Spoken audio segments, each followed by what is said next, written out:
Breast milk, you made my day.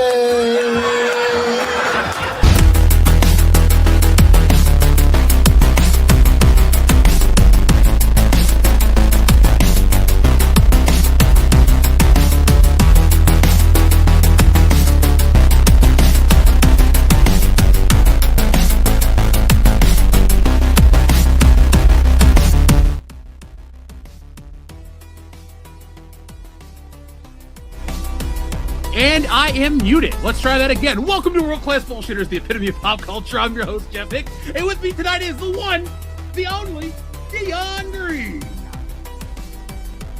Baby, boys and girls, children of all ages, we are proud to present to you us back in the habit, back again, 2026. Baby, we in it. And there's a lot of famous people I'm glad I'm not this week. So, hey, let's get into it.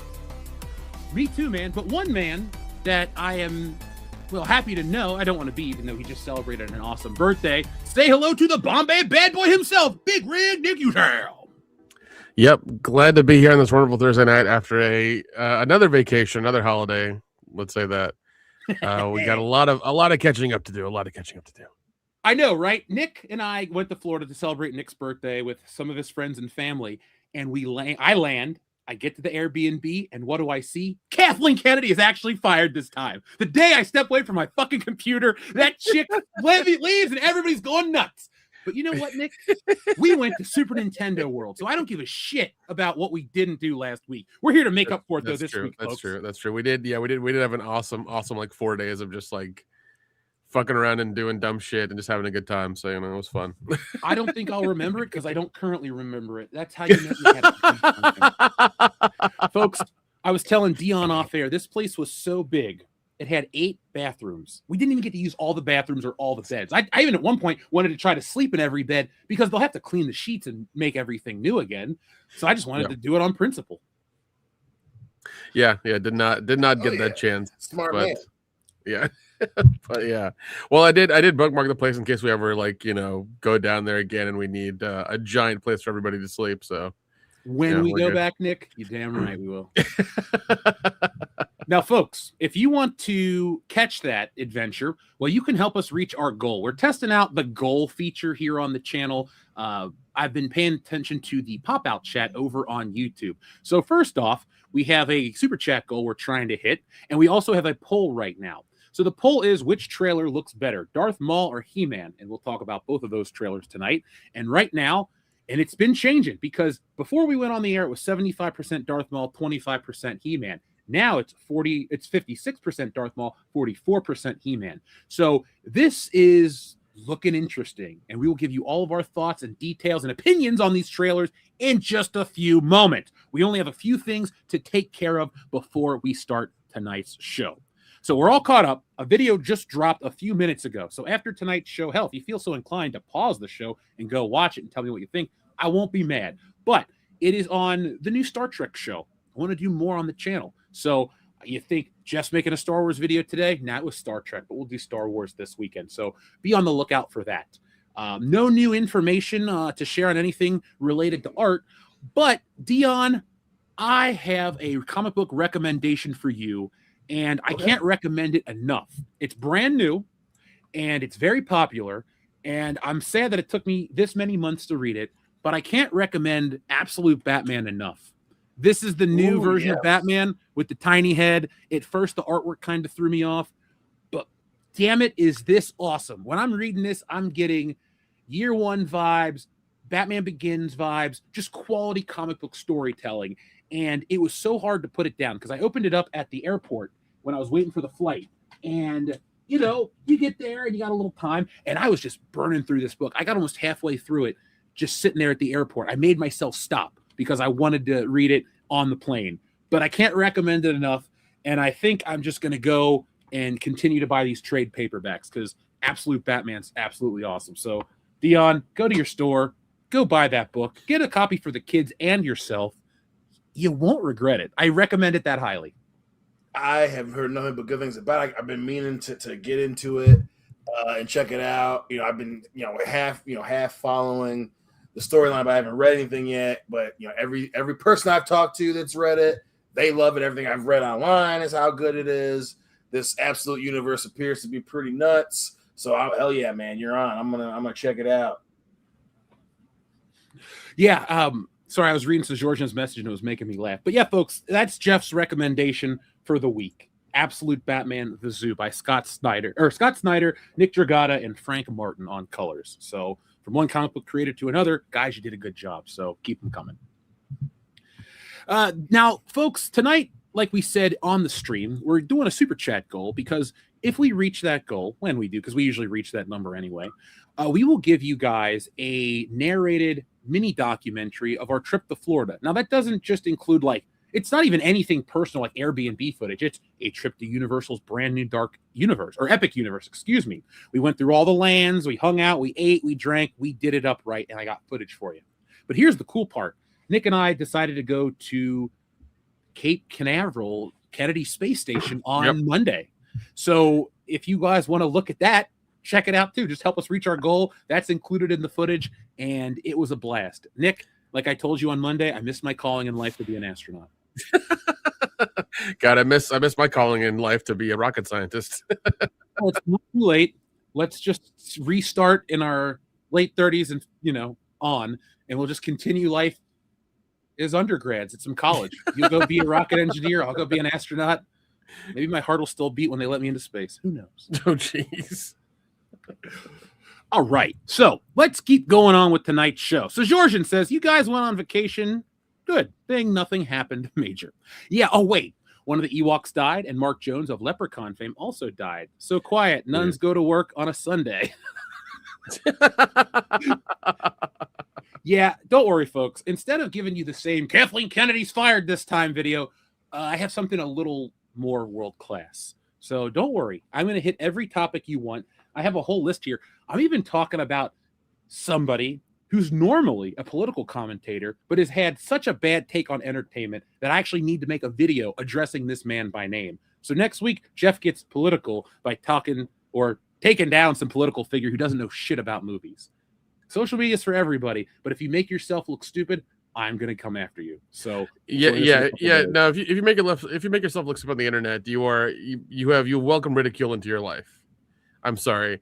If you as a public figure, anybody makes a video of you in the car yelling at the phone, you've given the internet fodder to make fun of you. You just have. Oh well, this is a big person with a big show, and people in our sphere will be surprised that I make a video about it. Dion, you'll love it though. I'll tell you guys off air. Nice. And it's nobody in our sphere, nobody we've ever streamed with or worked with. So there's your teaser. Folks. Oh, that'll be interesting to Oh yeah, because this motherfucker is so dumb, and I have to I get it that people think that you think you know how shit used to work in the past because you were a child and you equate those things to the way things were. But this guy had such a dumb take about movies that I'm literally going to make a 40-minute video about it. So that's it. I can't wait. I'll stop. But Shrebbles08, we'll talk to you in a second. So Georgian, thank you very much for the support. Appreciate that. We have 3 of our 20 goal already. So Georgian, thank you very much for all the support over the years. Shrebbles08 says the word of the day, it's cream-pie. Debbie gets cream pied. Cream pie. I want this movie, Cream Pie Horizon. I don't even know what that would actually be about. Cream Pie Horizon. Ah, jeez. It's just an hour and a half shot of an actual pie in the oven slowly rising. That's all I like that. I would so watch that movie. Now, this title is somehow dirtier than the real one. Instead of Freddy got fingered, we got Freddy got cream pied. A fistful of cream pie. Oh God! Inglorious Cream Piers, Cream Pie Man and the Revenge of the Cream Pies. I'm sorry, I just had a mental parody of Revenge of the Nerds, but with that, so never mind. I mean, there is a cream pie scene in that. It doesn't involve, but there's a scene at the carnival where they're selling pies, and it's just like. I think the picture underneath the pie is like the girl topless, and then it's just like whipped cream on top. You know, the other type of cream pie is probably in that scene when he has the helmet on. Yeah. But they couldn't show that in the 80s. That's true. That's true. Let's give a couple cream pie titles because, you know, we have to. Cream Pie Forever.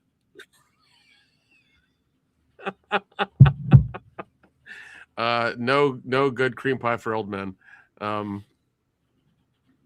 Dion, you are muted, man. What do you got?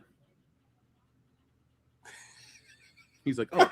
Well, you know, it's probably a good thing I didn't come up with a name using the word of the week this time. This is straight up dirty as fuck. But mine was black cream pie. You know, classic. Being we just got past MLK Day. You know what I'm saying? We got to keep it in the family. Well, since we're keeping it black, I'm gonna cream pie you, sucker. Is my new title. I'm gonna get you cream pie. Yeah. Or TV show in Living Cream Pie. God, Silence of the Cream Pies. Hot Tub Cream Pie Machine. That's my final one. Gone with the cream pie. All right, Dion, close us out, buddy. Any titles yours? If you need assistance, tag me in.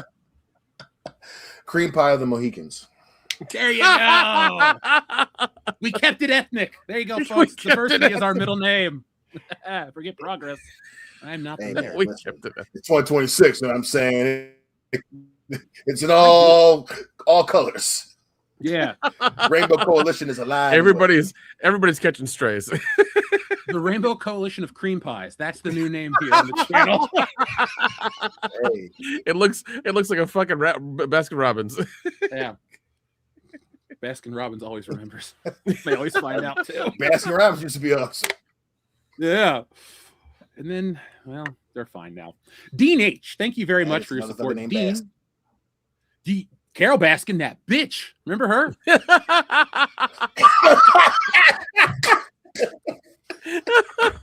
I've not. Hey, blast from the past.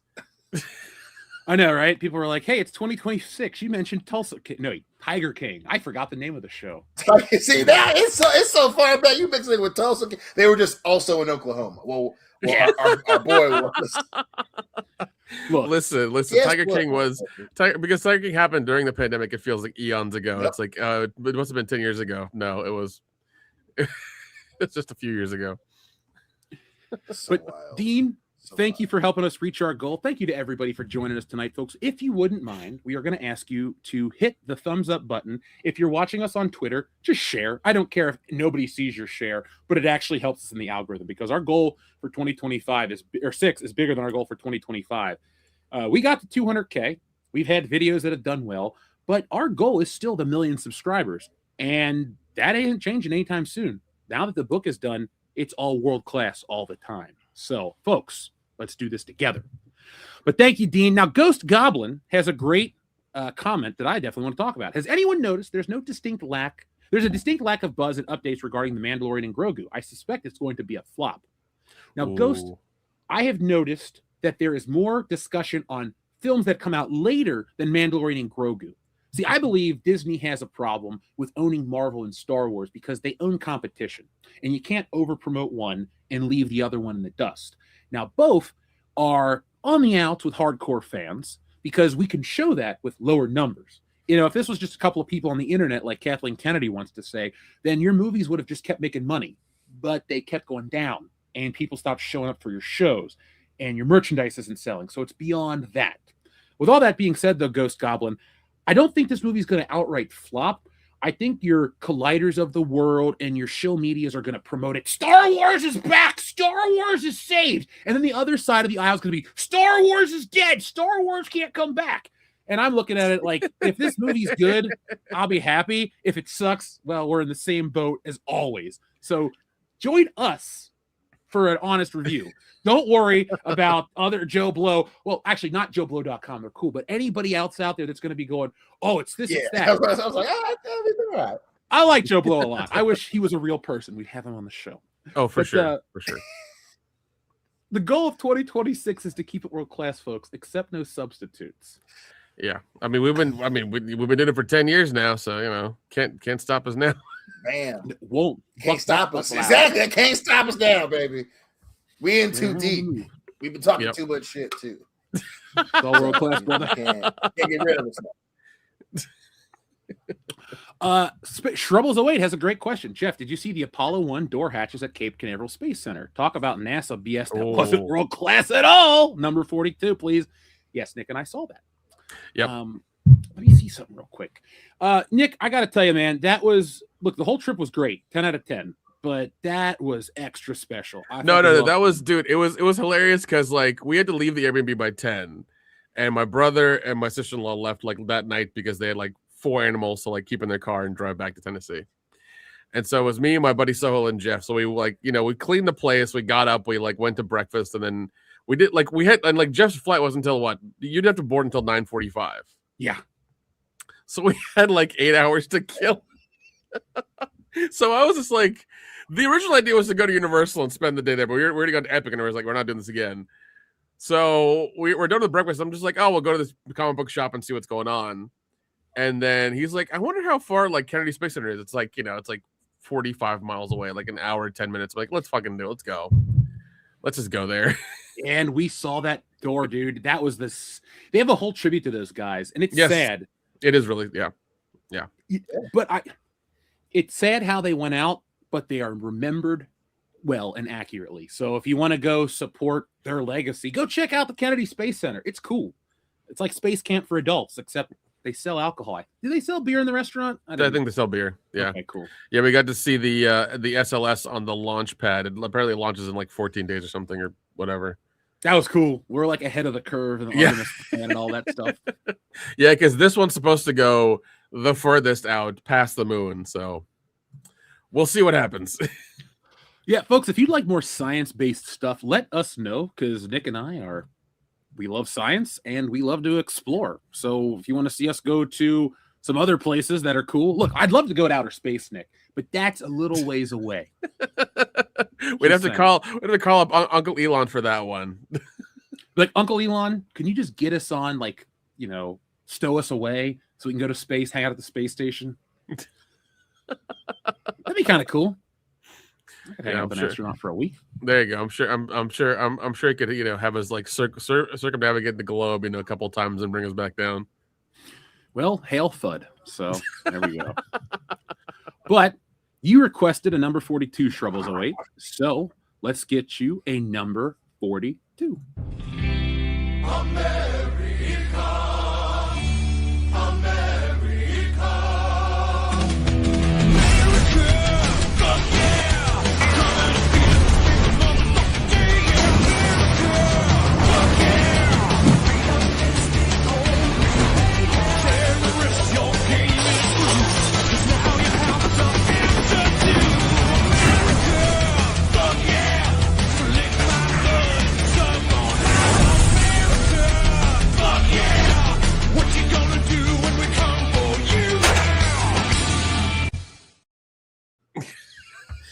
That's what we're going to do. So, guys, before we jump into the trailer and everything that we're about to go into tonight, Nick, you and I were talking about video game TV shows when we hung out. Any excitement for the new Fallout, or are you just kind of waiting for Twisted Metal like me? No, Twisted Metal, man. That one was the most fun one, because I think I rewatched the first season like right before the second one came out. And then I rewatched the second season after that was completed because it was so much fun. So that's one I'm looking forward to a lot. I'm glad they got approved for a third season. I'm always worried because, you know, it may, because I may like, we may like it, but, you know, it may not like reach the, you know, the views they wanted, or, you know, whatever, you know, weird, you know, achievement that the production company wanted. So. Well, we're special, Nick. Yeah. I mean, it was good to hear that, like, that show did well, you know. So it's like, all right, good. We're gonna get a couple more seasons. It's good, because we need that absurdity. We need that craziness. We need that kind of show right now. Yeah, I want more. I do believe that video game adaptations and giant, massive crossovers are the future of entertainment that can make a lot of money, because a game is unique to everybody. Yeah, we're all playing Mario, but the way we play through it is personal.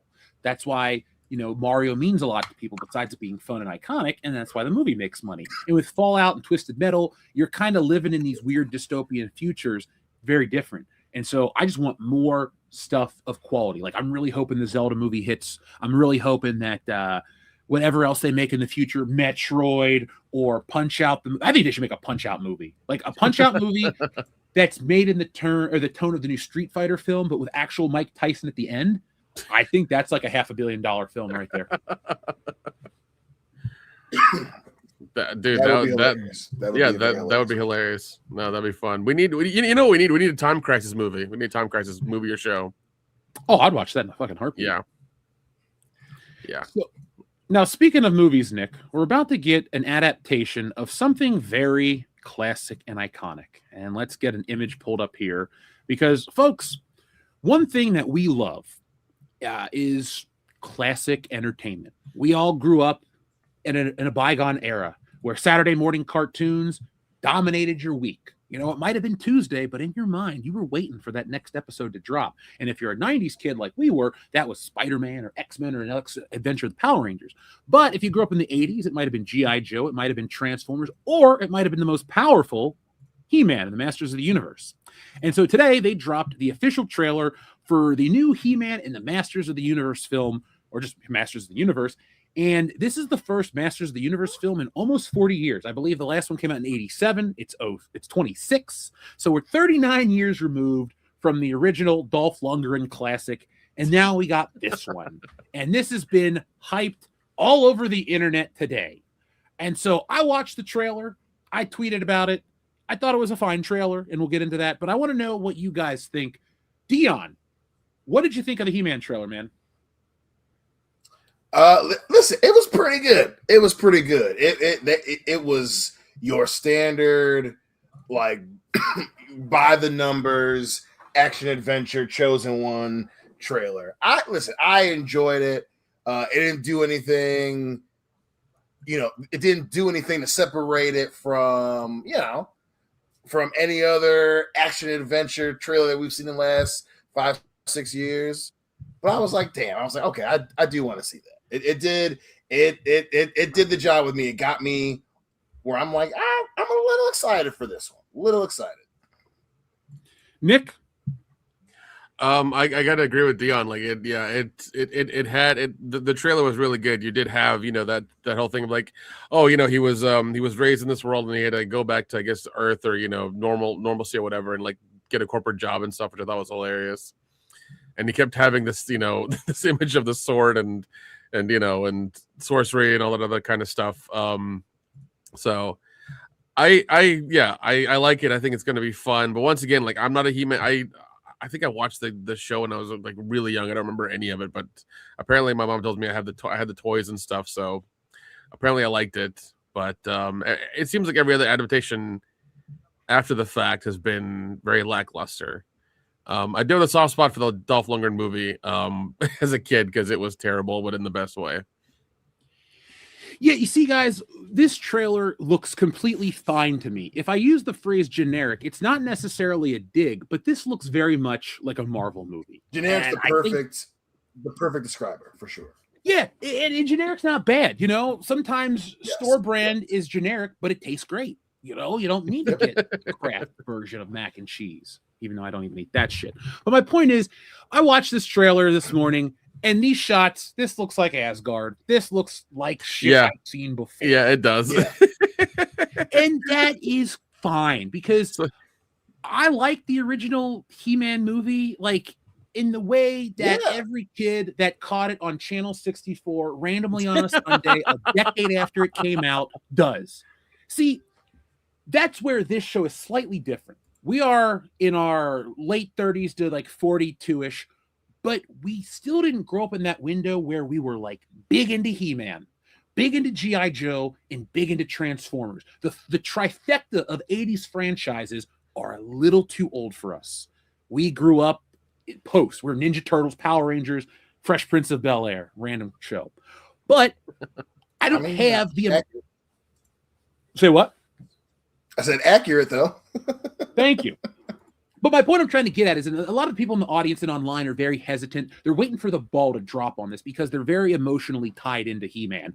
And I want a good He-Man film as much as every one of you guys out there. I want it to be cool. I actually want it to be kind of savage and violent, because when I think of He-Man, I don't think of that cartoon. I think of the images that were created, the comic books that came with the action figures. Like a listener of ours was like, dude, you got to get this He-Man compendium. So I bought this book. It's every He-Man comic from the toys. And I read it and I liked it. I thought it was kind of cool.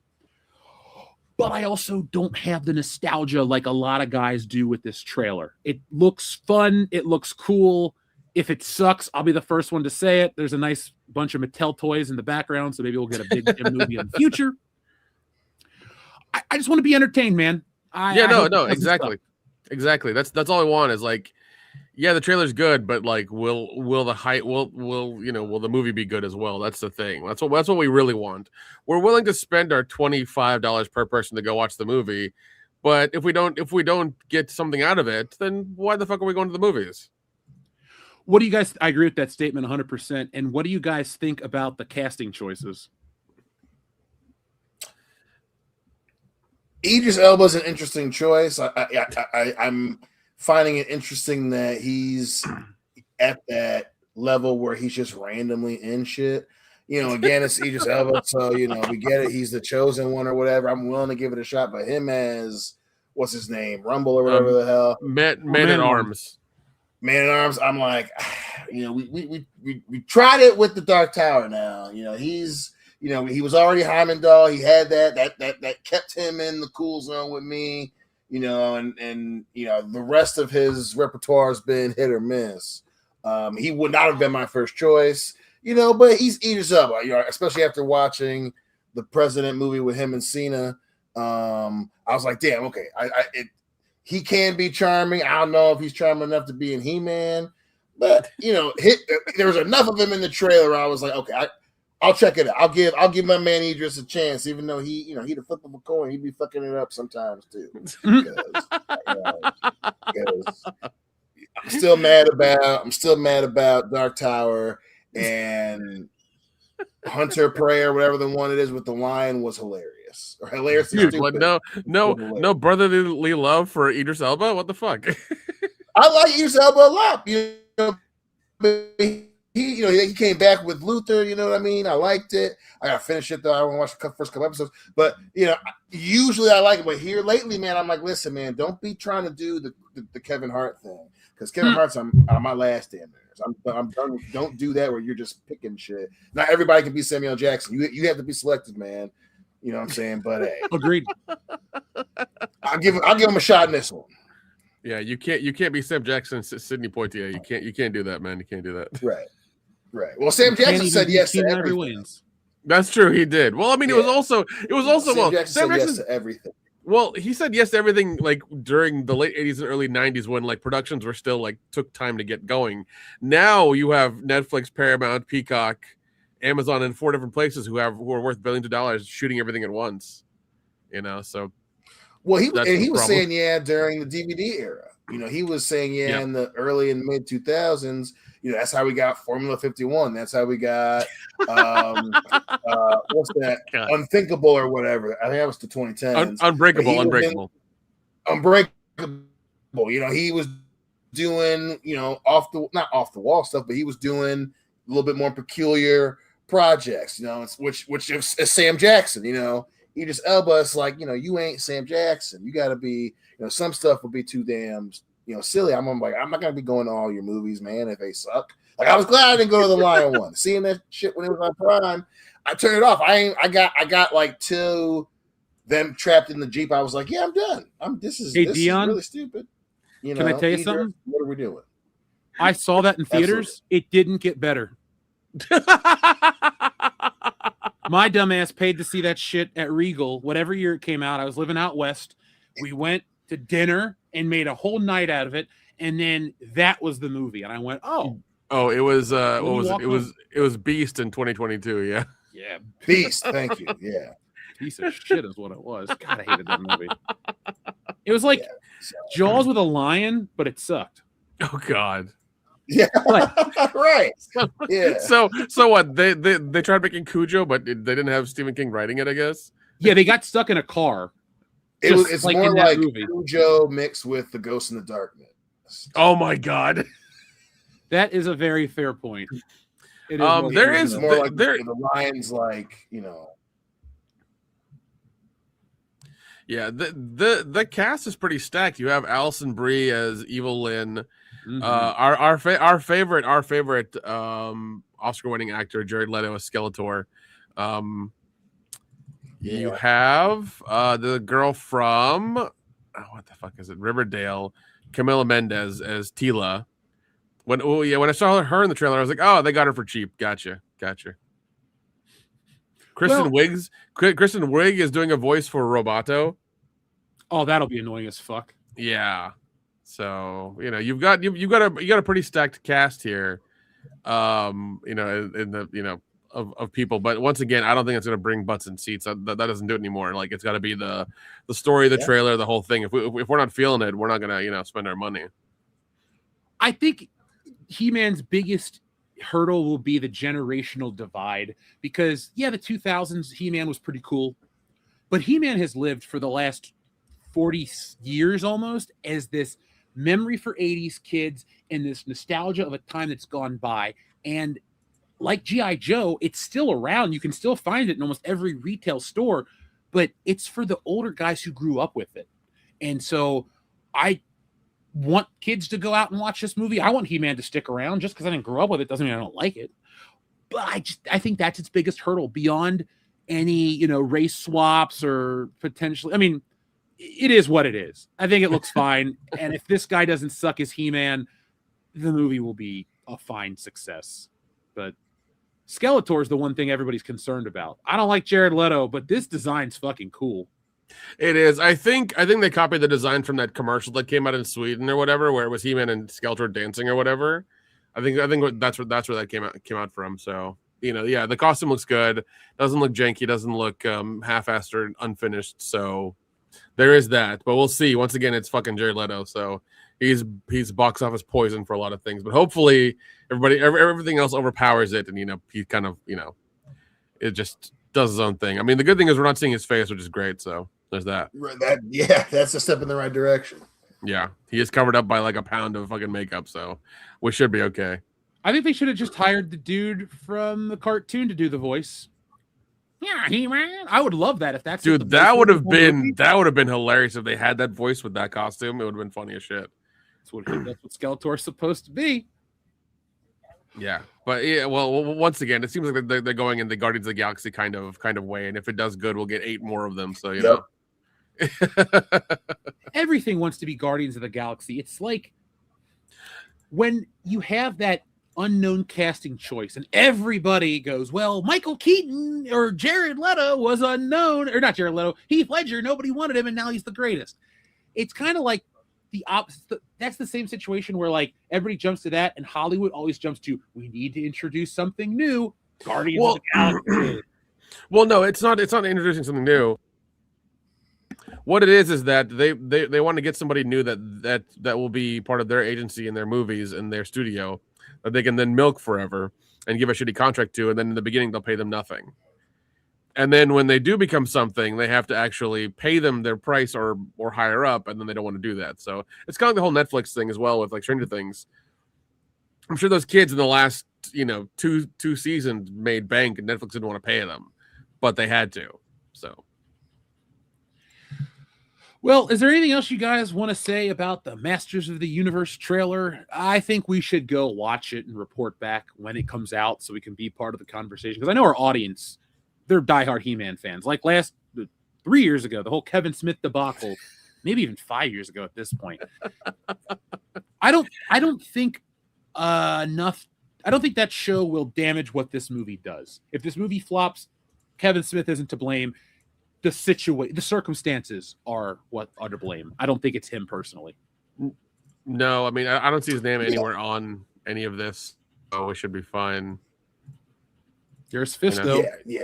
Now that he's not trying to fit the vibe of the the vibe of the internet or whatever the hell it is that he was doing before.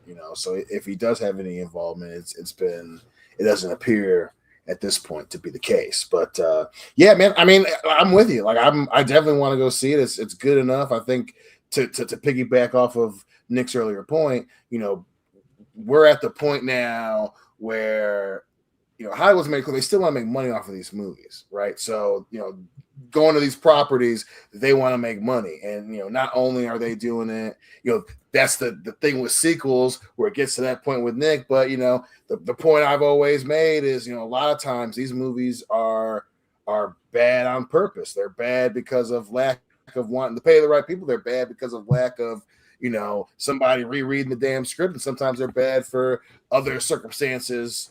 But I've looked at least based on the trailer, they went by the numbers that it was your standard action adventure. I think for a teaser, they kind of went in the direction of showing a little too much. But they made sure to give you the vibes of Guardians of the Galaxy and Thor on purpose, right? Because they want you to come and see it. I think this may be a situation where they made an actually movie with legitimate effort. So that's what I'm excited to see, is just how much effort went into He-Man, because they're bringing this up, like Nick said, to make money. Do you think it could be a Dungeons and Dragons situation where the movie actually is good and it's like what people want and it just doesn't hit? Yeah. It could happen. Because I mean, once again, like you said, the property is like 40 plus years old. So even though that demographic has money to spend, all of them ain't going to the theaters to go watch this. We get in the 2 weekends that they need to kind of like make sure that the numbers go up so that they can see it's a success or not. So it's going to be interesting to see like how that happens. It may be a slow burn success, but I doubt. It's hard to tell really, because I like the trailer. It looks good, but once again, we don't know. And it kind of reminds me of the Flash Gordon TV show a little bit in 2007. I haven't watched that. Like, it kind of reminds me of that, because the guy they've gotten for it kind of has the same look as well too. And I'm just like, oh, okay, they're kind of going that route. Yeah, that show was so successful it only lasted one season. Is it streaming anywhere, Nick, or is it on your own server? Let's see. I think it's on our favorite streaming platform, Tubi. So, it's on Pluto TV. It's on Pluto TV. Hey, they're equally free and equally entertaining. There you go. One thing I did want to address, because I've seen a lot of this in the discourse online, everyone seems to be concerned that this movie will take place on Earth, like too much of it on Earth. And while I understand the hesitation, and they've also complained about the pronoun joke, which I don't care. Like, it's funny because he's he man. It says he him. That's hilarious. That's funny. Yeah, that was pretty good. That is funny. I'm sorry, but like that's a funny joke. Nick, I agree that it's a funny joke. I just am waiting for like 1,000,001 YouTubers to call it a woke. It's going to happen. I mean, give it a couple. It's already happened. I'm sure. I don't watch any of that garbage. Right. I guarantee you, your childhood is under attack right now because the woke mob in Hollywood hates you because you're all a piece of shit, and they're coming to attack your childhoods. And make sure that you join me on every platform and buy my T-shirt so we can fight Hollywood together. I guarantee you, that's the fucking narrative. 10 videos have just been published right now about that. I fucking swear to God. You're not wrong. Quote me. You're not wrong at all. 100%. The fabric of society is on the line. Make sure you get a water purifier. Use code WCBS in the description below. Like that kind of shit. Make sure you use TurboShark VPN. Use our promo code to get 8% off. Folks, every once in a while when I'm feeling down, I like to sit with a nice Mentos vitamin as a pick-me-up. There's a commercial. Or this episode is brought to you by Lysol. Spray it. Like see, we can do commercials all night long. I don't want to. God. All right, so I was already kind of positive on this trailer, but now you guys got me kind of excited to go watch it. I'm like, you know what? I'm gonna have a beer. I'm gonna go watch He-Man. This looks like He-Man enough. I mean, yeah, it could be buffer, but Yeah, I mean, you can definitely get that. It is. That's one thing I'm worried about. Is it's going to be very much like, hey, this movie was made in 2026 type shit, because he looks like a dude from any college town, United States, America. You know what I mean? But hopefully everything else around is better to overcome that, because that definitely Dion, especially now. Here in this shot, he looks just like the toy. His face is covered. You don't really know what he's doing. That's He-Man. Yeah, dude, he's got the. I was worried they were gonna be able to incorporate the chest plate. They got that on there. I'm like, okay, shit, they brought that back in. I mean, it looks just like He-Man. I don't know what to say. I know he could be buffer. I know he's not Dolph Lundgren, but it is what it is. So no, and I hope Kevin Smith doesn't fucking try to wax poetic or nerdy about the shit, being like, oh, go watch it. It's great. It's like, dude, don't taint this with your bullshit, please. Just shut the fuck up and sit in the corner. Go I think cry in the corner, Kevin Smith. Go cry in the corner. Yeah, you're right. Kevin Smith should only not talk about this movie. He should understand that he's a footnote in negativity for He-Man, and just to shut the fuck up forever about it and let people forget. Like, if I was this MGM, I'd contact Kevin Smith, like, don't tweet about our movie. Don't talk about our movie. Don't even think about our movie. Just shut your mouth. Go make Clerks 7. Fuck off. Here's $10,000. Go do it again. Like, it just, I don't want Amazon, that. They might have legitimately been like, hey, man, we will give you $100,000 to not say anything about He-Man until the end of opening weekend. I mean, I wouldn't put that past them at all. Yeah. You cannot tweet or say anything about He-Man except until after 14 days from wide release. Yeah, do it and we'll kill you. That's just that's it. Do it, and all your packages that come to your house will be 2 days late. Yeah, you're gonna get boxes of poop instead of Amazon packages. Eat shit, homie. Or half now, half till 14 days after the release date. I can see him be like, I'm gonna keep my fingers off the keyboard so I can get this other 50,000. You know what I'm saying? If he's smart, that's what he'll do. Yeah. Well, I mean, it's Kevin Smith. I mean, so we'll see how that goes. The man loves the sound of his own voice. While I agree 100%, outside of his He-Man debacle and his like DC shilling in the early 2010s, even though he's made some garbage movies, I was still cool with Kevin Smith. Like, I've actually gone back to my pro Kevin Smith stance based on just I like the View Askewniverse. Like, yeah, He-Man, he shit the bed, but that's not my childhood. Jay and Silent Bob was, and I like it. Exactly. So, well, listen, I'm excited for Dogma 2. You know what I'm saying? I'm kind of excited to see where that goes. It's just funny the way that you say that. 100%. It's like, hey, man, the stuff that you did that we like, don't fuck that up for us. Just cool it. Because, clearly, you ain't Charlton Heston, you dig? You're not as smart and down with what's cool as you thought you were. I do, dude. I remember when that whole He-Man thing happened. He's like, oh, I love it. And then everybody came with receipts, and he's like, well... Hey, folks, if we ever get tapped to make He-Man stuff, like if I got tapped to draw a He-Man comic, I'm the guy, because I like to draw that kind of stuff, so it'll be cool. But if it's like Nick and I are optioned to make like a Man-at-Arms short, just know we did it for the money. We 100%. 100%. Nick, I will pull a scene out of Dumb and Dumber. I will wipe my eyes and blow my nose with $100 bills and just return them a briefcase full of IOUs. Oh, exactly. Okay, guys. So we are all talked up on He-Man and the Masters of the Universe. Let's talk about some stuff with the audience, and then we're going to talk about trailer number 2. It's nice. We're in that weird window where the slump post-pandemic is over. New entertainment has been made in the pipeline, and now we're learning about shit. So coming up next is going to be Maul Shadow Lord in just a moment. But our friend Overkill161 says, today on the pastry-themed theater and number 1 on my Google search, a license to cream pie. Star Wars, The Cream Pie Menace, and my cream pie with Andre. Oh my God. I don't want to know who Andre is. Could it be Andre the Giant, my father, or Andre 3000? We'll never. Or Andre Agassi. Yeah, what's he doing? Is he still bald? Probably. Oh yeah. That ain't never gonna change. No, like he's not Pete Sampras cool because he got Bridget Wilson. Andre Agassi just sounds like a casino, so that's cool. Plus, he never won Wimbledon. Cool. That's why he never got his curl. Never really curled because did John McEnroe ever win Wimbledon?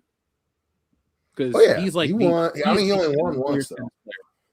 Hey man, you know, a win's a win. You cannot be serious. I am John. Very serious. I want to see John McEnroe and Dennis Miller in a room yelling at each other. That would be fun. But thank you, Overkill. Now it's kind of a little man. I thought Dennis Miller was dead, to be honest. You know who I thought was dead, but then discovered their Facebook profile reel, and I went deep into their content, was Chris Kattan. I thought that dude had just fallen off the wagon. Nope, Chris Kattan's doing all right for himself. Well, he's doing. I mean, all right is relative. He had some sort of stroke or something happen, and he's all messed up now.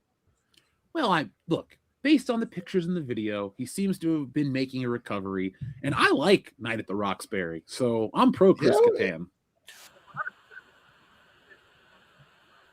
Oh no, Nick became radio static. There you go. Now you're back. Okay, I don't know what happened. 100%, and then your voice went. No idea why. But we're no, being watched by the government. Probably. Too many cream pies in one place. We don't have a fucking license. That could be it. Well, unlike Overkill 161's computer, we are not licensed to cream pie. We're Mission Impossible Rogue Cream Pie. Oh, jeez. Oh, yeah, that was dumb. Anyway, Cream Pie, the 50-foot woman. Ew. Anyway,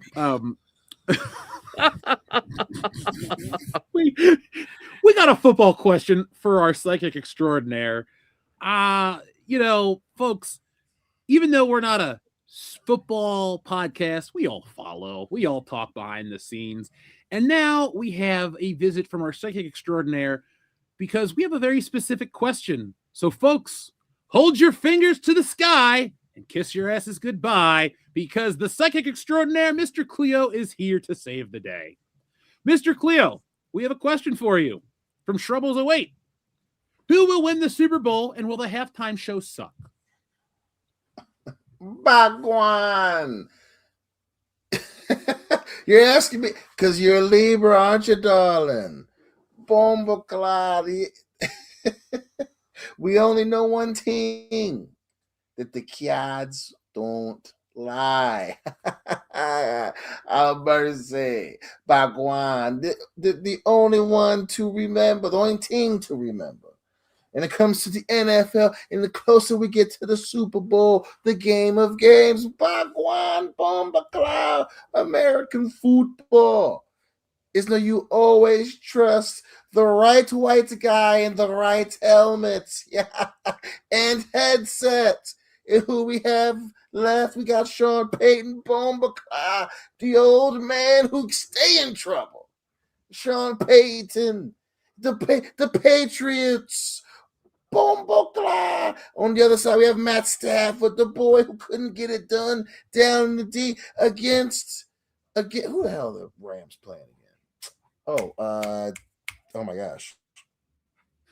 Anyway, we always go with the white boy from Detroit. The Rams are on a winning streak. MVP quarterback, trusting the Cats because the Cats don't lie.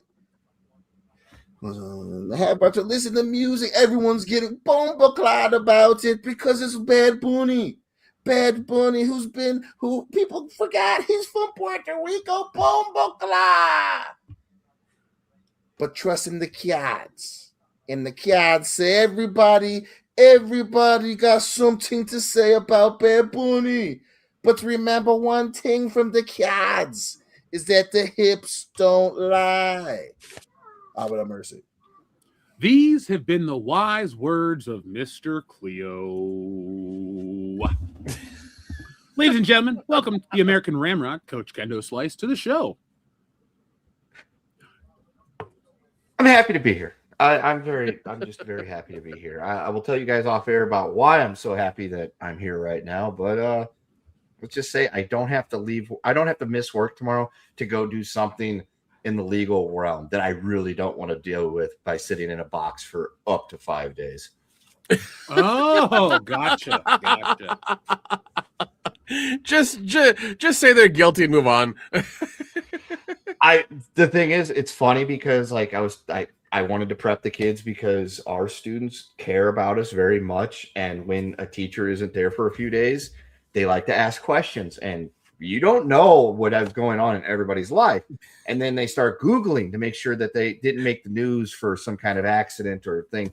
So I laid the groundwork. I'm like, there's a chance you might not see me tomorrow. I got this legal paper I have to deal with potentially for my civil service. And if I'm not here tomorrow or for a few days, this is why. They freaked out because they thought that meant I committed a crime. I said, no, I might be part of one, not facing one. There's a difference. And yeah, it was great. I'm just like, okay, we're good here. We're good. All right. They cared apparently that much. So, give it to the Utes for now today, understanding the difference between both sides of the legal realm and what you could be facing and or just participating in. They did tell me, they're like, mister, just go in there and tell them that you're racist. I'm like, while an effective strategy, I'm not playing that one. I'm like, I'm not doing that one. I'm just glad you made it, man. Yeah. I mean, I was hoping I'd get a question like who here works in the field of education that might have a bias. Yeah, get me out of here. Or who here follows the NFL and may hate the Raiders. Right here, get me out. Just do the Princess Leia defense like they do on 30 Rock. Dress up like Princess Leia, talk about your home planet of Alderaan. They'll check you off as a nut bar, and you'll never be called again. Worked for Liz Lemon. Got to work for Kendo Slice. Yeah. I fought the legal system, and I won. Yeah. Technically, I guess. That'd be funny if Kendo went in as Princess Leia. Dude, like I was telling everybody, I'm like, my luck. There's this trial of the century a la O.J. Simpson getting ready to happen that's centered in Las Vegas. And I get pulled for that, and I end up in a hotel for 6 months. I will probably die. Can you send smoke signals to let us know exactly how things are going, since we won't be able to contact you because you'll be sequestered? Right, because that was the funny thing is the kid's like, oh no, that you won't, if you got to go do duty, you won't have any internet. I'm like, okay, well, that's one of the least concerns because I know what it's like to live without internet, and I can handle that just fine. Yeah, Yeah. I would love for us to do like a video, like a documentary where we all go without our phones for a day, but we couldn't film it without our phones, so it kind of that makes it a little hard. Unless we get like a handy cam, like the flip out screen, like the old style ones, and you're walking around like this. We need to get those old flip cameras, Jeff. Sure, we'll get them. We'll all just put them on our tripods. Do you want me to get old school microphones too? Sure. All right. Yeah. Do it all together. Get the boom. Dion should record his on videotape. Yeah, he's got the big, huge fuck clobbering camcorder he has to carry like around. Clark the one that's Griswold? like the boombox looking one. He has to carry that around and use that. Yep. Nick's got a boom mic, and we'll just keep dropping the boom mic in every now and then to make it look like Black Dynamite. It'd be great. That's a great movie. I accidentally ran out of sci-fi footage for my video today on Star Trek, and I needed a talking point about a black guy, so I just used a clip from Black Dynamite in the background. I don't think anyone will notice. Hush up, little girls. A lot of cats got that name. What a great movie. It is. We got to. Hey, next February's month is coming around. Yeah. Starts on next Sunday. Let's do that. Let's actually get some content made. Let's watch some blaxploitation, Nick. Let's do it, man. Let's do it. We'll finally let the audience know what follows the word boss here on this channel. Like boss cream pie. Kendo just learns the word of the day. Oh. Yeah, the word of the day is cream pie. Well, you could do the other one in cream. Yeah, we're not going to do that. Not here on this channel. Probably already is a category on a certain hub, too. Yes. Well, oh, yeah. Duh. Speaking of, I should look up what the stats were for 2025 and see what Please weird do. things were looked up. Because we have a lot of statistical stuff to talk about, and I definitely want to hear that. I can tell you that after Monday night, Dion and I can tell you who the most searched person on the hub was probably that evening based on a certain camera shot during the national title game. Oh, I heard about that. Yeah, they zoomed in and they let it linger, and there was a lot of people like, "Hey, I know who that is." Yeah. a lot of dudes had to be like, I know who that is. And be like, no, I don't. Yeah, Steve sent that to me. That's how long as I know who she is. Yeah, Instagram, man. Yeah. She does those TikTok challenges and dumb shit. I know that nose from anywhere. Wouldn't you guys laugh though if her being on this game gets her into like some kind of sports broadcasting, the exact same thing Mia Khalifa could never do? I mean, I wouldn't be surprised. Listen, people have been reaching over from the porn industry now for the last couple of years. So I wouldn't be surprised. She could be a sideline reporter next year. Be like, go on the sideline with Abella Danger. Abella, you down there with the guys today? What's going on? Well, I've been underneath. I mean, it's been crazy. All of them. That's all she says. Oh my god. Folks, we will be back with commentary for Superman 4: The Quest for Cream Pie in 2099. So make sure you guys join us for that one. It's gonna be along with Jaws 19. Yeah, directed by Max Spielberg. Yeah. Did we do Hot Tub Cream Pie Machine? Did that one get We used did. for? I did that in honor of you. Did we get the Attack of the 50-Foot Cream Pie? Yes, we did. Somebody sent that There one will in. be cream pie, no cream pie for old men. The usual, the greatest hits that we like to play here on the channel. Oh yeah, it worked. Okay, We're having a good time with it. Okay. This is a fun show. Strikes back. There you go. Clear and cream pie danger. Or Cream Pie Strikes Back 9 months later. Look who's cream pied now, starring Yeah. John Blake and Kirstie Alley. Just saying, man. Just saying. Putting it out there. All right. Well, let's talk about You Only Cream Pie Twice. That's a good one. Dr. Cream Pie. Yeah. From Cream Pie with Love. The cream pie is not enough. God damn it. Let's see. No time to cream pie. On Her Majesty's Secret Cream Pie. Oh, here's my favorite. Live and Let Cream Pie. Oh, get the fuck For out of here. For your cream pie only. God damn it. Octo Cream Pie, because the other one's just too dirty. God. Yeah. Let's see. Did we get all? Let's see. The living Martin cream ever pies, pie? licensed to cream pie, golden cream pie or cream pie. You're doing it wrong. Cream pie never dies. Cream pie never The dies. cream pie is not enough. Yeah, we got that one, and then Cream pie. live Another and let day. cream pie. I think we hit them all already. Yeah, Quantum of Cream cream pie. pie cream pie royale. with cheese. God. Thank you, Nathan, for sending us off into a tizzy of James Bond Cream pies pie. attack. Yeah. Let's see. We did all the other Star Wars except Revenge of the Cream Pie, so there's that too. Yeah. The Phantom cream pie. House Party 2, the Pajama Cream Pie Jam. I'd watch Yeah. that. All right, guys. So we have another trailer to talk about. This is one that the audience might be excited for. It's definitely going to garner some conversation. But today they dropped a trailer for a Star Wars show that doesn't look bad. It's based on Darth Maul. It's called Maul Shadow Lord. It takes place post Order 66, I believe, based on the trailer. And it features a bunch of Jedi who survived Order 66 fighting Darth Maul, looks like. So, Dion, you and I are the longtime Star Wars fans with a interest in the backlog of lore, excuse me. Correct. Based on this trailer, do you think a lot of people are going to be satisfied by this show, or do you think they'll still be a little jilted about what came before it? Listen, I think the jilt's never gonna go. I mean, we Rightly so. We have reached a point where that jilt is a part of the brand now. We went through a decade almost of corporate Star Wars, and no matter what people think, what other side of the divide you're on, Star Wars was not the standard. And here we are with something that looks pretty good. I think people will come in with their own Star Wars experience.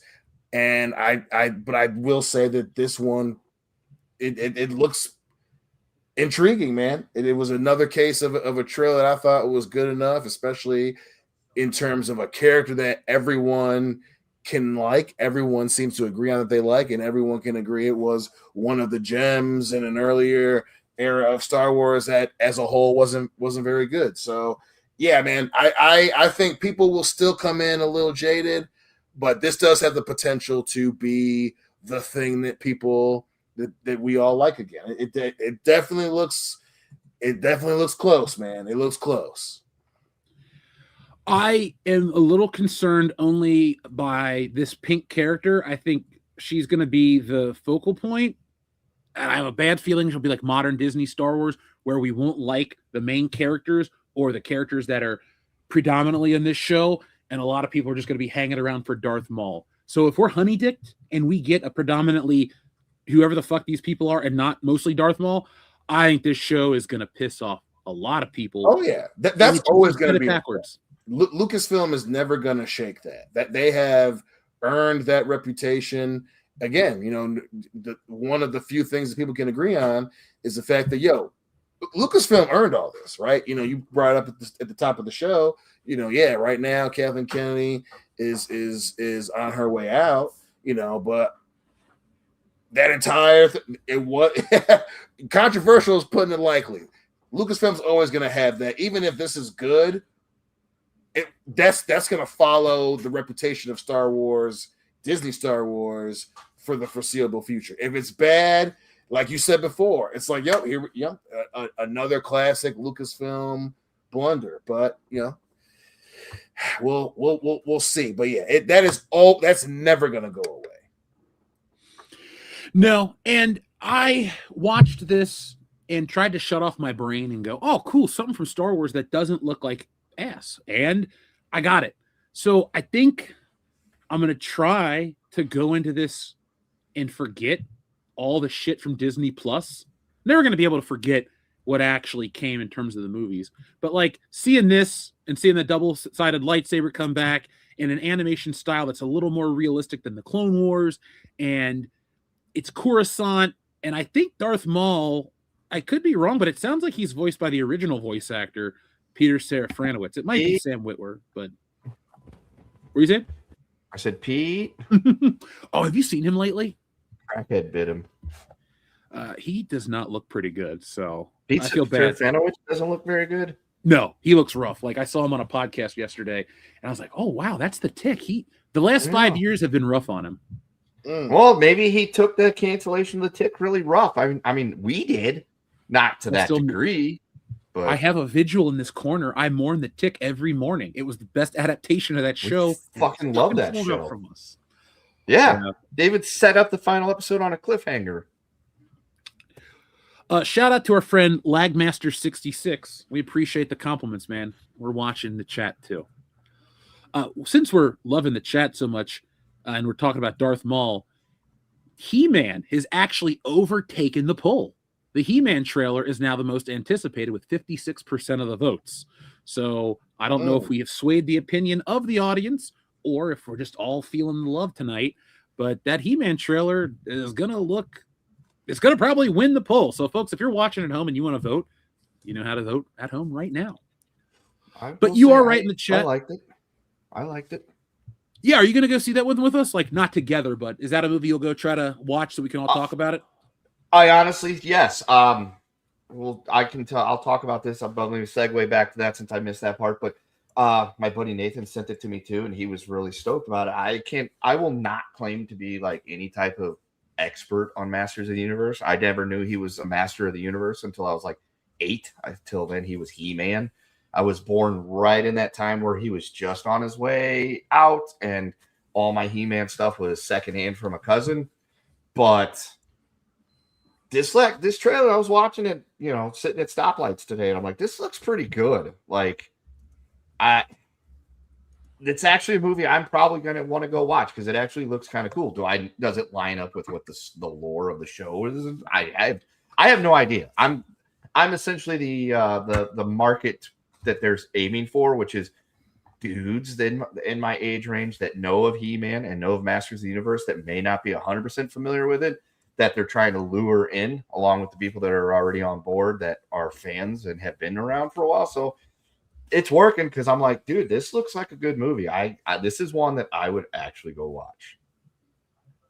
Yeah, it's kind of nice that we're all pretty positive towards it. So there you go, folks. And somebody could be like, you're an idiot. You don't know what you're talking about. This doesn't look anything like it. Blah, blah, blah. You're right. I don't, because I didn't watch it growing up. By the time I was watching stuff, Ninja Turtles had just dropped. And I was like, I'm off with the races with that. So, but the Maul show, it looks like it could be pretty good. But then there's always that, what if this is just a side note? He's here. The story's about him, but it's really going to be about the pink-haired Twi'lek instead. So Minnesota Twi'lek. Hey, you're not wrong. Look at what Obi-Wan was about. It was a lot of reasons. Not about him. Yeah. Book of Boba Fett. It literally didn't feature him in 3 episodes. It just fucked off to go be about the Mandalorian and those weird Power Rangers on scooters. So yeah, this could be. This is the type of like Star Wars content. Me as a fan of the original trilogy and kind of okay with the prequel trilogy after we got the sequel trilogy, and I realized how bad Star Wars actually looked, and maybe the prequel trilogy ain't so bad anymore. And sort of watch the Clone Wars and things. This is a story that's like kind of something we would like. It's like, what happened after Order 66? What did we get? When all that stuff was going down? What's going on here? Like, this looks like it could be pretty good. So I have hope that maybe, just maybe it'll be good. But at the same time, I also know what they've done to us for the last 10 years. So I ain't exactly holding my breath. By the way, ladies and gentlemen, the poll is also on our Twitter right now. It'll be up for 7 days. So go vote. Yeah. Thank you, Nick. Yeah. If we get at least 2,000 votes, we will find somebody to swing on that poll for you. Not it. Yeah. I'll drive to that strip club in Lexington and give you guys a full clothed video of a stripper dancing. There you go. 2,000. I thought he was going for the word Monty there, and I'm like, no, Jeff, that is unnecessary. I don't even know what that means. But Kendo, we saw a Jollibee this weekend, and I thought of you. I even took pictures of it, so I'll send them your way. Saw one this afternoon on my way home from work. But we saw one in Orlando, just like just out in the wild. They do have them in Florida. Yeah. Like any place where there's a lot of little island folks that speak languages that sound very, Viet Cong-ish. They the Jollibees like to pop up in all those places. So yeah. Dion, I got a question for you. Actually, it pertains to everybody in the chat as well. If Star Wars became mostly animated, and we got these types of stories on Disney Plus, because this is hold on, I have the number count right here. This is a 10-episode show that will debut over 5 weeks. If they stopped doing big budget movies and Star Wars was just kind of this 2 parts, would you watch it, and would you feel like it's a downgrade to the franchise? I mean, yeah, I absolutely would watch it. Is it a downgrade to the franchise? I wouldn't say downgrade. It's an adaptation given past trauma. Animated movie, Warner Brothers Animation was doing that a lot with DC for a long time as well, right? And even though we weren't getting a whole bunch of DC movies, we had quality animated films that at least maintained the structure of the DC universe that everybody liked, and if Star Wars did the same for the immediate future, I'd absolutely watch it because there are things that would absolutely be done better in an animated film that Lucasfilm clearly can't handle, live action.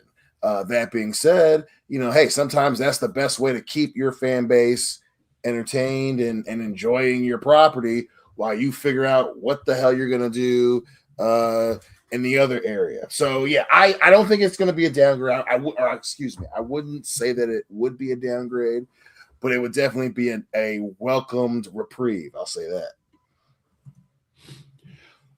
Yeah, I guess what I'm trying to get at is if they made a show that was just like Han Solo and Chewbacca, sign me up.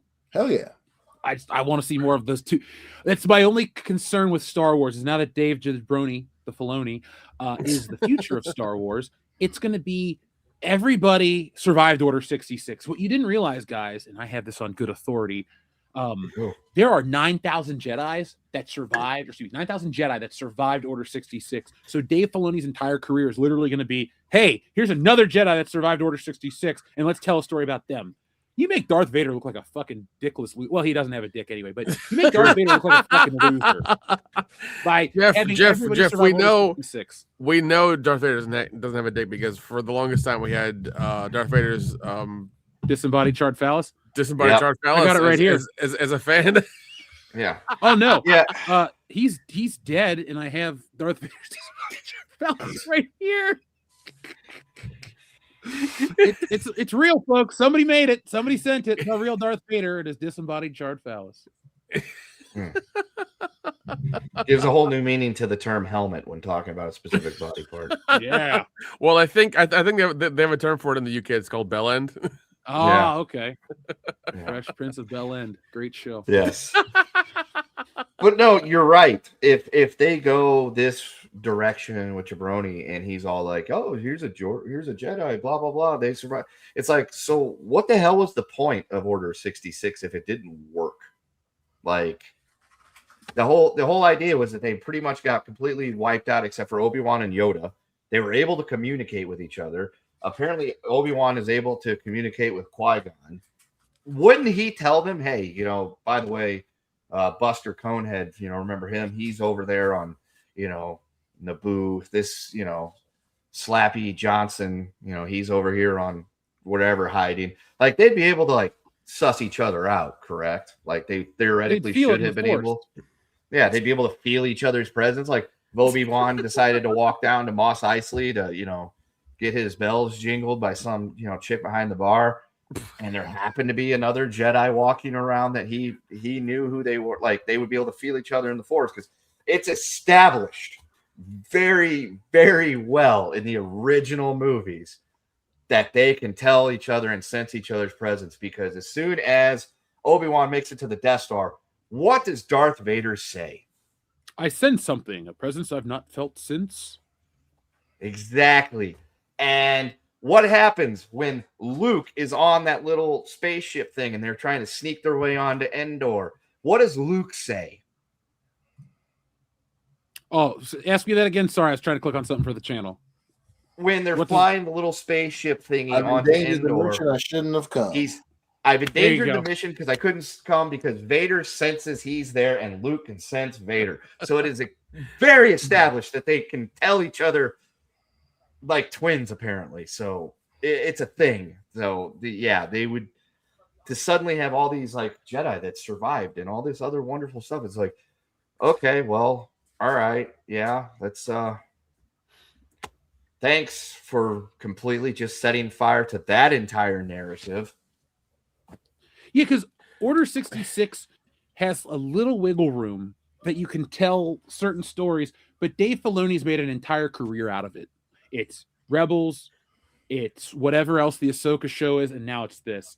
And gotta be fair, but it's kind of hard to be fair when it's been 12 years of shit. Like, that's not exaggeration. It's 12 years. Yeah. It's been a long time, folks. It's been over a decade of garbage from Disney. Even though Kathleen Kennedy's gone, her impact is not gone. Like, I'd say we feel her presence at Lucasfilm through everything that's in production. And then I say there's one more project where they do it in the spirit of Kathy, and they'll use that as a selling point, and people on IGN will tell you it's good, and it'll flop. So, God, maybe, you know what's going to happen? The end of the show, it's going to say a thing. It's going to have a picture, and it's going to say, "Thank you, Kathleen, for everything you've done." We're going to get that. I will vomit blood. It's going to be so awful. Oh no, it's going to be terrible. Yeah, the animated stuff is fine. It's very it's just, I guess it's just cheap, and they're gonna try to sell as much as they can, but it's not real. We want the live action stuff, and even then, like Jeff said, 12 years of of garbage of Star Wars from Disney. They've more than burnt the bridge. They've nuked the landscape. Like, we don't want any of it anymore. Every time a new thing comes out and it's like, put a chicken and make her gay, nobody wants it. Nobody wants it, especially if it's Star Wars or they see a female lead. They know it's going to be crap now. They're not going to give it a chance. It'll die in the first 2 episodes. That's a bit dramatic. I wouldn't say that with any female lead. I think that the thing that people look out for is Star Wars, and there's something else at play, whereas there's some other story. You have it with the Acolyte. To your point, it wasn't that it was just a bunch of chicks, chopping off dicks or whatever. The point of the Acolyte was, it was, hey, they're trying to tell this other story with Star Wars, and they're trying to cover it in Star Wars. That's what people look for, right? There's always an ulterior motive. Obviously. We obviously know that with, what's her name? The director of Hamnet or whatever did. Oh, Leslie Headland? Yeah. Yep. And, she's not backing down from the solo maneuver and everything. When there's always something else that's being, Trojan horse with Star Wars, and it just happened, obviously in the mid 2010s, that was the vibe they thought was going to be big. And it just happened to be, hey, let's just make her female, make her gay, dude. So I wouldn't say that the fans are smart enough to know, especially like we were saying earlier. Depending on the either side fake argument thing, depending on how intense that is, that's another way to know that something's gonna be bullshit. So yeah, I wouldn't say it's that dramatic, but it's definitely a nuanced fucking caution that Lucasfilm and Kathleen Kennedy has 100% earned. No, yeah, I would say it's Pavlovian at this point, because we've been conditioned to expect that every time we see it. It's like, if you bop a dog on the nose every time he does something wrong with the newspaper, you go walking in the morning, crinkling your paper, looking at the funny pages, the dog's going to start to get scared because he hears that newspaper. That's kind of where we're at with this situation. Like, we have had this happen. We've proverbially been bopped on the nose enough times with the newspaper that when we see the newspaper, i.e. whatever Nick was saying there about female leads and this and that and everything, we're conditioned to be like, oh God, here we go again. Yeah, and it's and like I'm mainly saying it, and I'm just saying it just for Star Wars, really, because when we see the Star Wars logo and then like the next thing we see is like a female lead. Regardless of if it's a female lead we've seen in the Star Wars universe before or not, we know if it's coming from Disney, even if Kathleen Kennedy's not there and Filoni's there, more than likely it's going to be this this preachy story about something that is like very Star Wars-esque, but it's more of just them like shipping this stuff of like female lead and that whole thing. Which, I mean, once again, like if that's their thing and that's the thing they want to do, that's fine. But like, it hasn't worked in 12 years. And Nick, it's not just Star Wars. It didn't work for Indiana Jones 5. They tried to make Poob the main lead, and we all saw that movie. It killed Blade too. Yep. You can't. This is the thing, folks. It doesn't matter what their agenda is, who the characters are, how diverse it is, any of that shit. What really kills these things beyond that, in addition, is when you sell a show about a thing and it's not in there. Like if I told you we got the license, we're going to do a show on Hot Wheels cars, but every episode is a fucking cooking show, you would be pissed off. Yeah. That's what this is equating to. It's like every time you get something that could be cool, the rug is pulled out and it's like, oh, no. You don't want itchy and scratchy. You get poochy. We're Charlie Brown with the goddamn football. Yeah, exactly. This bitch Lucy keeps holding the ball, saying that we're going to get to kick the football. And every damn time we bust our ass. Yeah, so I mean, and like it's one of those things where every time there's a new show that comes out on Disney Plus that's Star Wars-esque, in the last 2 or 3 years now, nobody watched it because they know it's like, oh, it's going to be crap. And sure enough, like you see the ratings tank in the first like 2 or 3 episodes now every time, and it's just where we've, like Kendra said, it's a Pavlovian thing now. Where every time a Star Wars show comes out, we're just like, oh, we're not going to watch it because like more than likely we've been conditioned to be like, oh, it's going to be crap, or it's not even going to be anything worth watching because it's barely in the Star Wars universe anyways. It doesn't, make a difference. And it sucks because the only thing I see that came out of this whole thing that was even remotely good was Mandalorian. And that was the first season because, it seemed like the first season was done with care and with a wonderful idea, and it was done, in a very like cinematic way that everybody was like, waiting every week for to watch and to talk about because female character in the show we all actually liked because she was a badass, like a legit one. Yeah. This is a pro Cara Dune show. She was a good character. Yeah, and and it had a good mix of those characters. It was never overpowering for one character or another or one gender or another. It was never any of that stuff. It was done correctly. It was a good show in that very shitty time where there were all these crazy movies and shows that were all just like preachy about bullshit and none of it worked out. And the weird thing is too, Nick, to bounce off your point, that show featured the quote unquote diversity that Hollywood thinks we all want, or okay, let me rephrase that. The diversity Hollywood thinks we need, because you had your masked man and your woman and your black dude and your alien creature. But it was Carl Weathers who everybody likes. Yeah.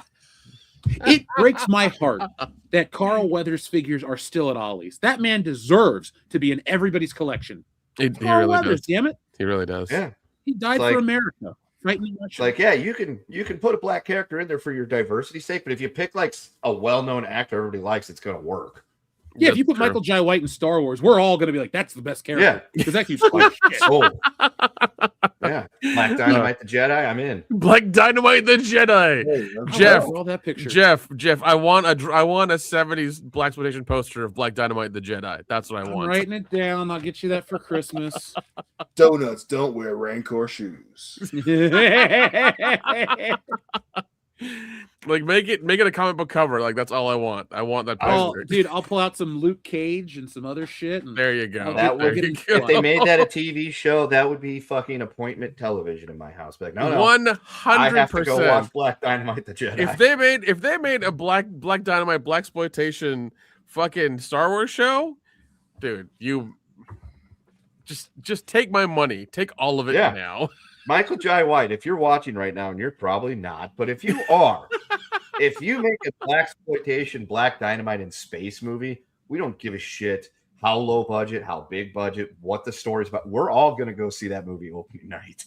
Yeah. Maybe we could help him make it.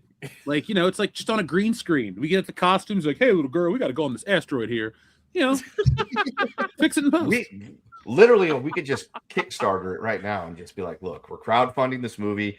We may or may not be able to make it. It depends on if he's on board. But he seems like the type of guy that he seems like the type of guy that if word got out there that 4 dudes on a podcast started a Kickstarter to try to entice him to fund a movie about Black Dynamite in space, he might go for it.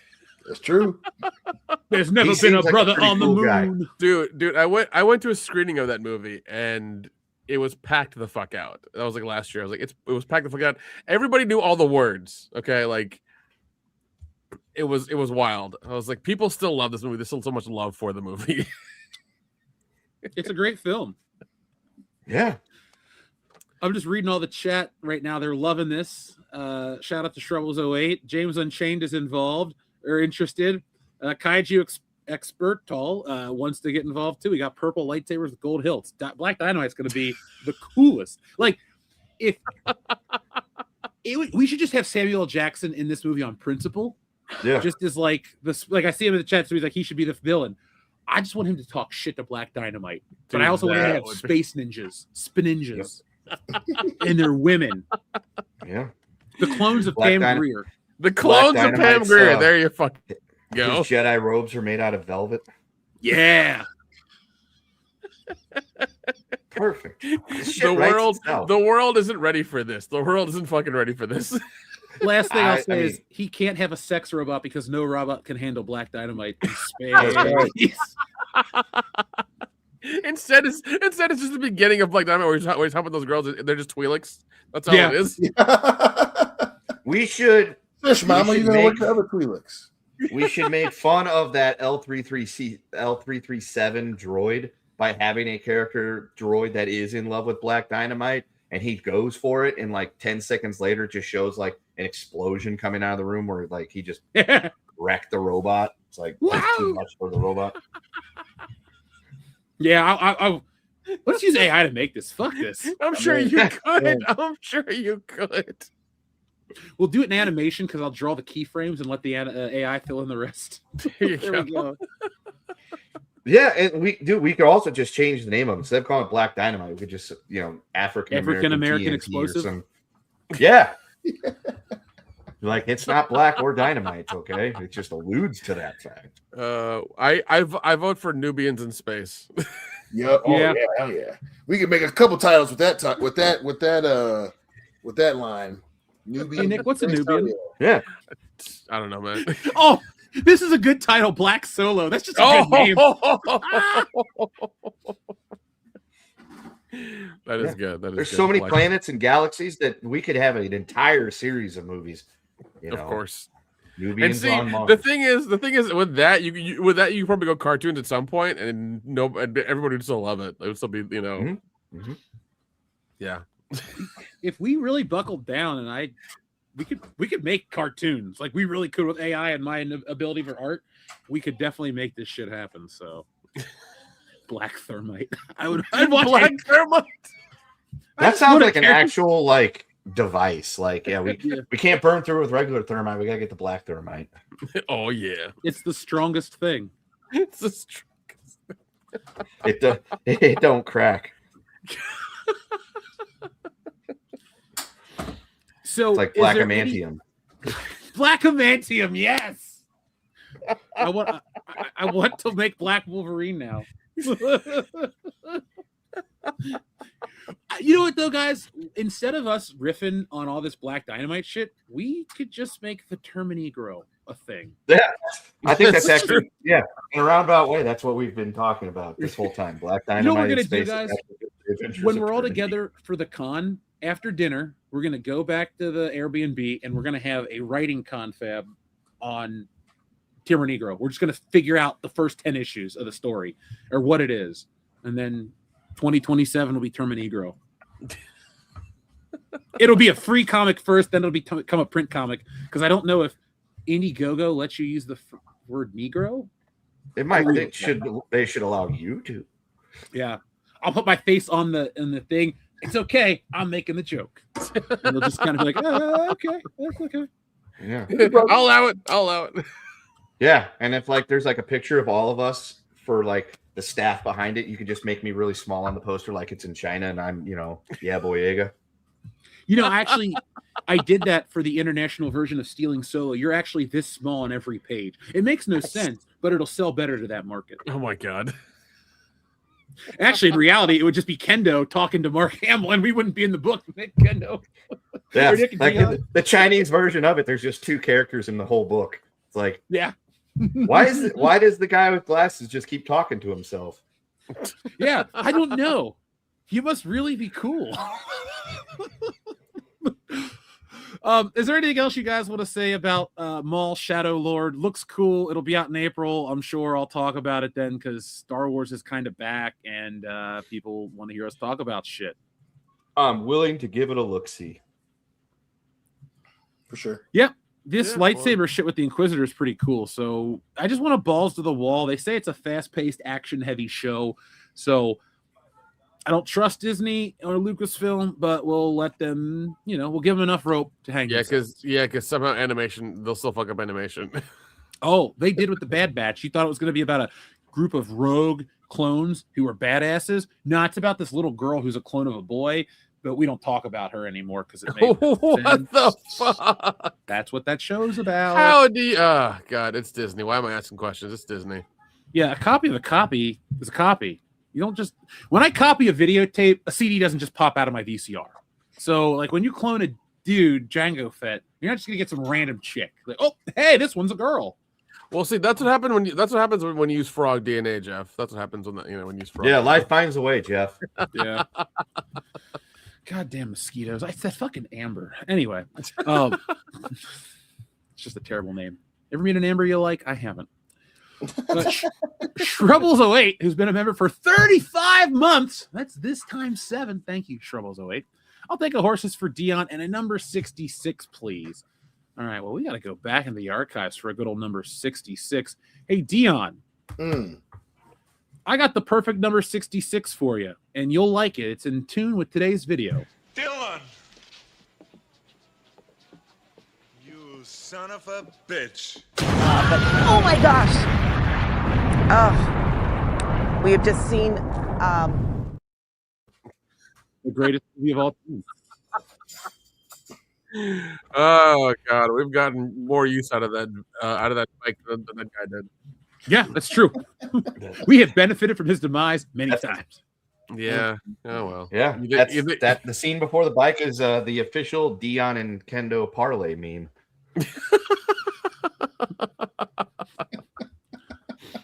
That dude is either alive, dead, or paralyzed.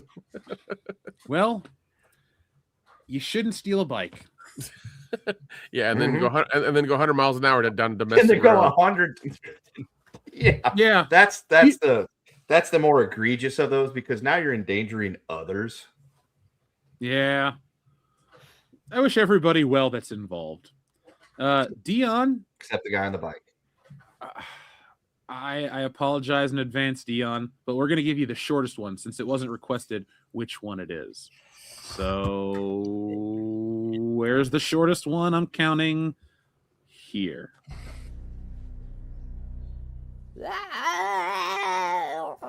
Wrong! Hold on. We want the full one. Who are you? What are you doing here, and where are my horses?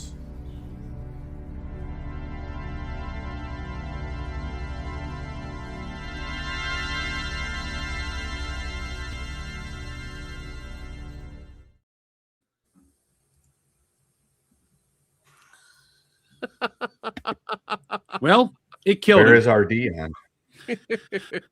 Oh, well, Dion is gone. Cashed out. He's So, in, folks, he's in a far better place, probably in bed.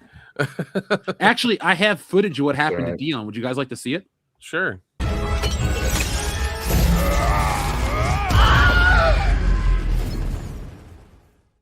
You got knocked the fuck out, man! Is that the Netflix version of the show where Dion gets race swapped as a blonde woman? Yeah. That's the best version of anything. Like, I hope in 2027 that we're recast as all women. Mila Kunis plays Nick.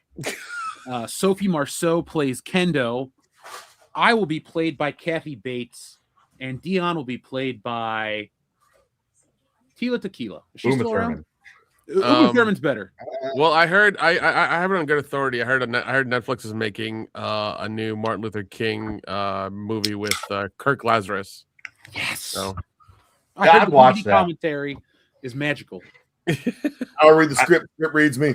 Yeah. All joking aside, if they were ever to do something like that, RDJ is like literally the only person that could pull that off. Yep. People No would one get gives a pissed, but we would get it. And it would work for us. here's the thing. Here's the thing. People would get pissed, but I think the majority of us would get the joke, and we would just keep laughing all the way. Like, we get the joke. This is great. I would love to watch RDJ as MLK. I like to imagine that somewhere in the deleted scenes or unused footage from Tropic Thunder, there is Kirk Lazarus doing like famous black speeches. I would laugh my ass off to see just like Robert Downey Jr. on the side of that river, just doing like I Have a Dream or some random shit, or like reenacting like Raisin in the Sun or something. That would be hilarious. He's like so gone now. He's in his black laureate face. You know that there's a good chance that they ad-libbed enough of that shit that has to be something. It has to be out there. Well, if not, AI will give us Kirk Lazarus as... Who else should Kirk Lazarus play? Folks in the chat, let me know some famous black people. Kirk Lazarus, the Obama story. Oh, yeah. It's contemporary. Shit, Kirk. There you go. You know what the joke is, Nick? What? Kirk Lazarus made the Obama movie while he was waiting for his pigmentation from Tropic Thunder to wear off, and he was like in that middle phase where he's looking more like me. He's like, you know what? I'm gonna make something out of it. So he like plays Obama randomly. My fellow Americans. Yeah, American. I swear to God, all of his speeches were as if he was an airplane pilot. Yep. I was just waiting for takeoff every time Obama spoke. It's like, all right, man, hurry up. Let's get this shit off the ground. My fellow Americans, make sure you put up your tray tables and put your seats back up. Oh, Nick, I did something bad on the airplane. What'd you do? I stole. Oh yeah, yeah. You told me what you stole. What'd you steal? So you guys don't know this. Oh, but yeah. Never mind. I know because I saw that pic. I saw that pic. Yeah, you saw it. But the guy that looks so, folks, very, very physically resemblance to Jeff. If you fly Frontier Airlines, if you open up the program, the one that tells you like what to do in case of an emergency, the dude putting on the mask is me. Same haircut, same sideburns. I own the same green shirt. I had seen this previously, but I thought, you know what? Fuck it. If they're going to put my face on this, I'm going to steal this from this airplane. And I got back and I got a ride for my mom back from the airport. I was like, hey, Mom, do me a favor. Look at this thing and tell me what you think. And she's like flipping through and she goes, is that you?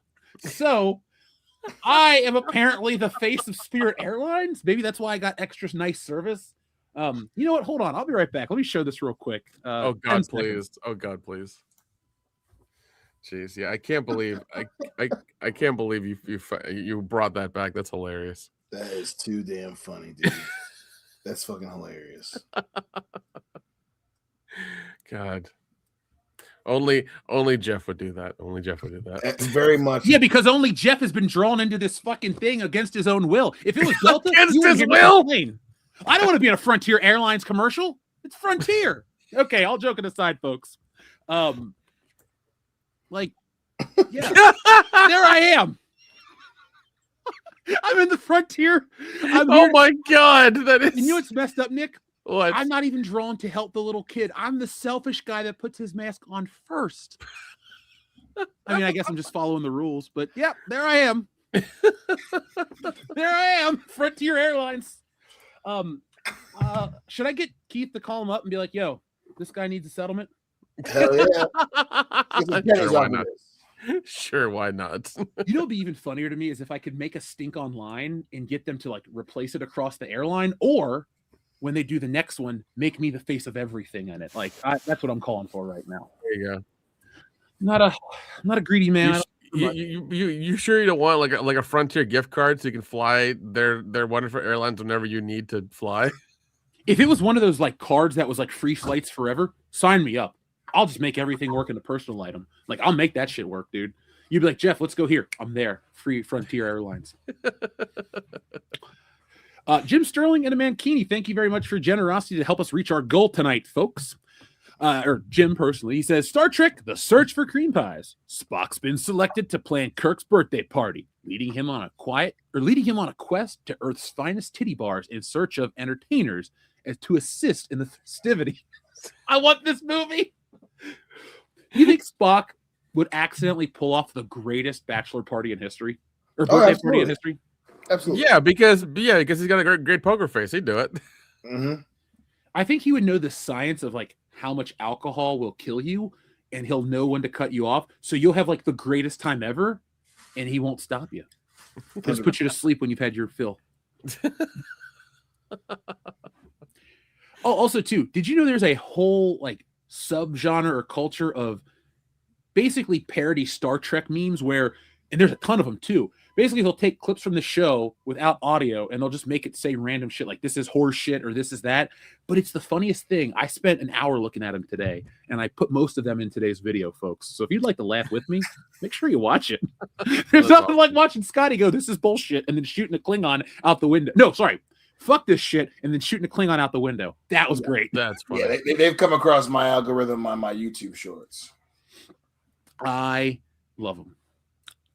But thank you to Jim Sterling for your generosity. Appreciate that. Albatross says, no worries, bruh. Slurpo Durpo survived 4060s. That's my new favorite Star Wars Cantina alien, Slurpo Durpo. Hey, there's what? Elon Slag Bezo or whatever his name is. There's a sleazebag guy in Star Wars, so Slurpo Durpo is not too far from that. Gosh. David of God, thank you for being a member for 35 months. I know you guys stopped watching Cartoon Network by 2010s, But if there was ever a show I would recommend to you guys from that era, it's The Regular Show. It's almost adults. It's almost an adult show that had an 80s and 90s soundtrack. Xavier to God, we didn't all stop watching it. Dion was into Adventure Time for a minute. I watched Rick and Morty for a while. Super Jail. Those are all Adult Swim shows. What was that one with Captain Knuckles? Flapjack. I watched that. That's like the last Cartoon Network show I ever watched. But anybody here watch Regular Show? Yeah, I would always watch because Regular Show used to be right after Adventure Time. Isn't it nice, like, when there's a show that your kids are into and that you don't hate, and you can just be like, all right, well, that one's over. Let's watch the next one. Yep. Yeah, it works out really well when there's some alignment on interests. I'm trying to think about a cartoon. Xavier to God, since you recommended that, I'm going to give you a recommendation for a cartoon. I'm trying to pick something obscure that you won't have seen. Like, I'm sure you've seen Sonic Underground. That's like a weird spin-off of Sonic the Hedgehog. And I want to give you a good one. Like, Biker Mice from Mars kind of sucked. Yeah, I mean, it's one of those things that, like, it happened when we were kids, but when you go back and rewatch it, like, it's not good. Yeah, it was all that 90s ripoff of Ninja Turtles. Let's put a bunch of adjectives and some mutant creatures together and sell toys. Exactly. Hey, the shark, Street Sharks, Street Sharks. Street Sharks was the shit. Street Sharks, thank you. You know those are back, right? Yeah. Yep. I think they already went too because they came back and they weren't that big of a hit. Xavier to God, if you haven't seen Animaniacs, which is a popular show, but if you haven't watched that, watch a lot of that. That's a good cartoon. Or Pinky and the Brain, or Johnny Bravo, or if you want to torture yourself, go watch Arthur. Oh, God. That theme song's a banger, though. And I said, hey. Wonderful kind of... Yeah, I haven't seen that show in close to 30 years, and I still remember that theme song. We were listening to the theme song on the way down to Cincinnati this past summer. You got to listen to your... I have an Arthur action figure somewhere in the collection. I also have DW. I didn't like Arthur that much. I had leftover Christmas money, whatever year, would have been like 97. You know what that's like, man. Your mom's like, all right, you got $8 left. Get something. And it's like, well, I'll get Arthur. And I never played with Arthur, but I have him. So, yay, Arthur. Xavier God is back again. And we're going to be talking about wrestling in a little bit, man. We got some fun points to make. Fuck, Marry, Kill. Or sorry, Push, Berry, Fire. King Mabel, Viscera, and Big Daddy V. Or as Nicole would call him, Big Daddy 5, Dion. That's right. She was hilarious. Dion, you go first. Push, Berry, Fire. Oh, I'm pushing Viscera. I'm burying Big Daddy V, and then firing King Mabel. Kendo? This one's hard because none of these were good. And Viscera was entertaining. The world's largest love machine. That's why he's getting pushed in my book. Yep. I guess we'll push Viscera reluctantly. We'll bury Big Daddy 5 reluctantly, proudly. And we will definitely fire King Mabel because that was awful. Yep. Same for me. Mabel sucked dick. All right. That guy, I know it's the same dude, but Mabel sucked, man. He almost hurt Diesel. He fucked up the Undertaker. He won the King of the Ring for Vince. I know you'll never listen to this show, but fuck you. Okay, not because of what you did to that lady, but for 1995, you did not make one good booking decision that entire goddamn year. And yes, I'm even saying Shawn Michaels' Royal Rumble entrance because, like, that's the year where the Rumble was 30 minutes. Not that impressive. 95's a shit year, dude. Yeah, it was rough. It was definitely rough, especially watching it in real time. It was Nitro helped save WWE big time because if it wasn't for WCW's ascendancy during that period, I don't think the Fed changes much, and we still get a bunch of farmers as wrestler and other worker gimmick things, and just Kenda, you're 100% right because I actually had a thought today. Not only was the WCW kicking the WWF's ass in the ratings, they were whooping their ass on the toy front, on the video game front. The only thing the WWF had in that window that was bigger was the Austin 316 t-shirt, though the NWO t-shirt was a huge seller at the same time. I had an NWO shirt. I never had an Austin 316 shirt. And I was a WWE person. I have watched owned both, but you know. Same thing with me though. Dion and I we all got NWO shirts for WrestleMania one year. I have never owned a Stone Cold t-shirt ever. Just action figures. So I had a shirt when I was a kid. I didn't. I had a bunch of rock shirts, dude. Bunch of rock shirts. I had enough rock shirts where I could wear one every day of the week. And no, I did not normally do that. But the video game front definitely, because the Nintendo games and like the WWE games, like they were hit and miss. Royal Rumble and Monday Night Raw were really good, but then it stagnated pretty badly. But then WWE came out with World Tour and sold out, and those two games were amazing. Revenge. Hours. Was it Revenge? Yeah. Hours and hours and hours I spent with Brandon on the 64 playing those games. And then WWE finally had their big hit because they just essentially either bought or stole that game engine. And that's when they made their WWE game that came out in like 2000, 2001 that everybody was like, this is the greatest wrestling game ever. It's like, yeah, it was when it was, the WCW version. Yeah, but the thing is, though, WrestleMania 2000 was a fine game, a nice improvement. But No Mercy, the one that you're talking about. That's the one. But No Mercy does have all those improvements. Like, I know this is basic. Revenge doesn't have running grapples. Every wrestler uses a running grapple. That's like not having an Irish whip. Okay.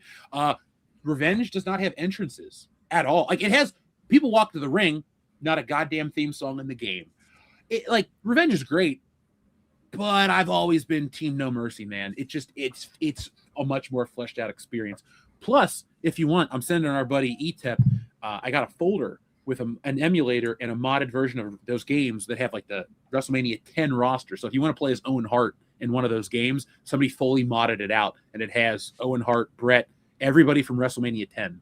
So if you're interested, Kendo, I'll drop it. I am, because I was talking to Nick about this earlier. I shopped like a billionaire over the holidays on Temu and got an R36S, which is a handheld little emulator, like Game Boy type thing. Yeah. And it's awesome. It was only like $25.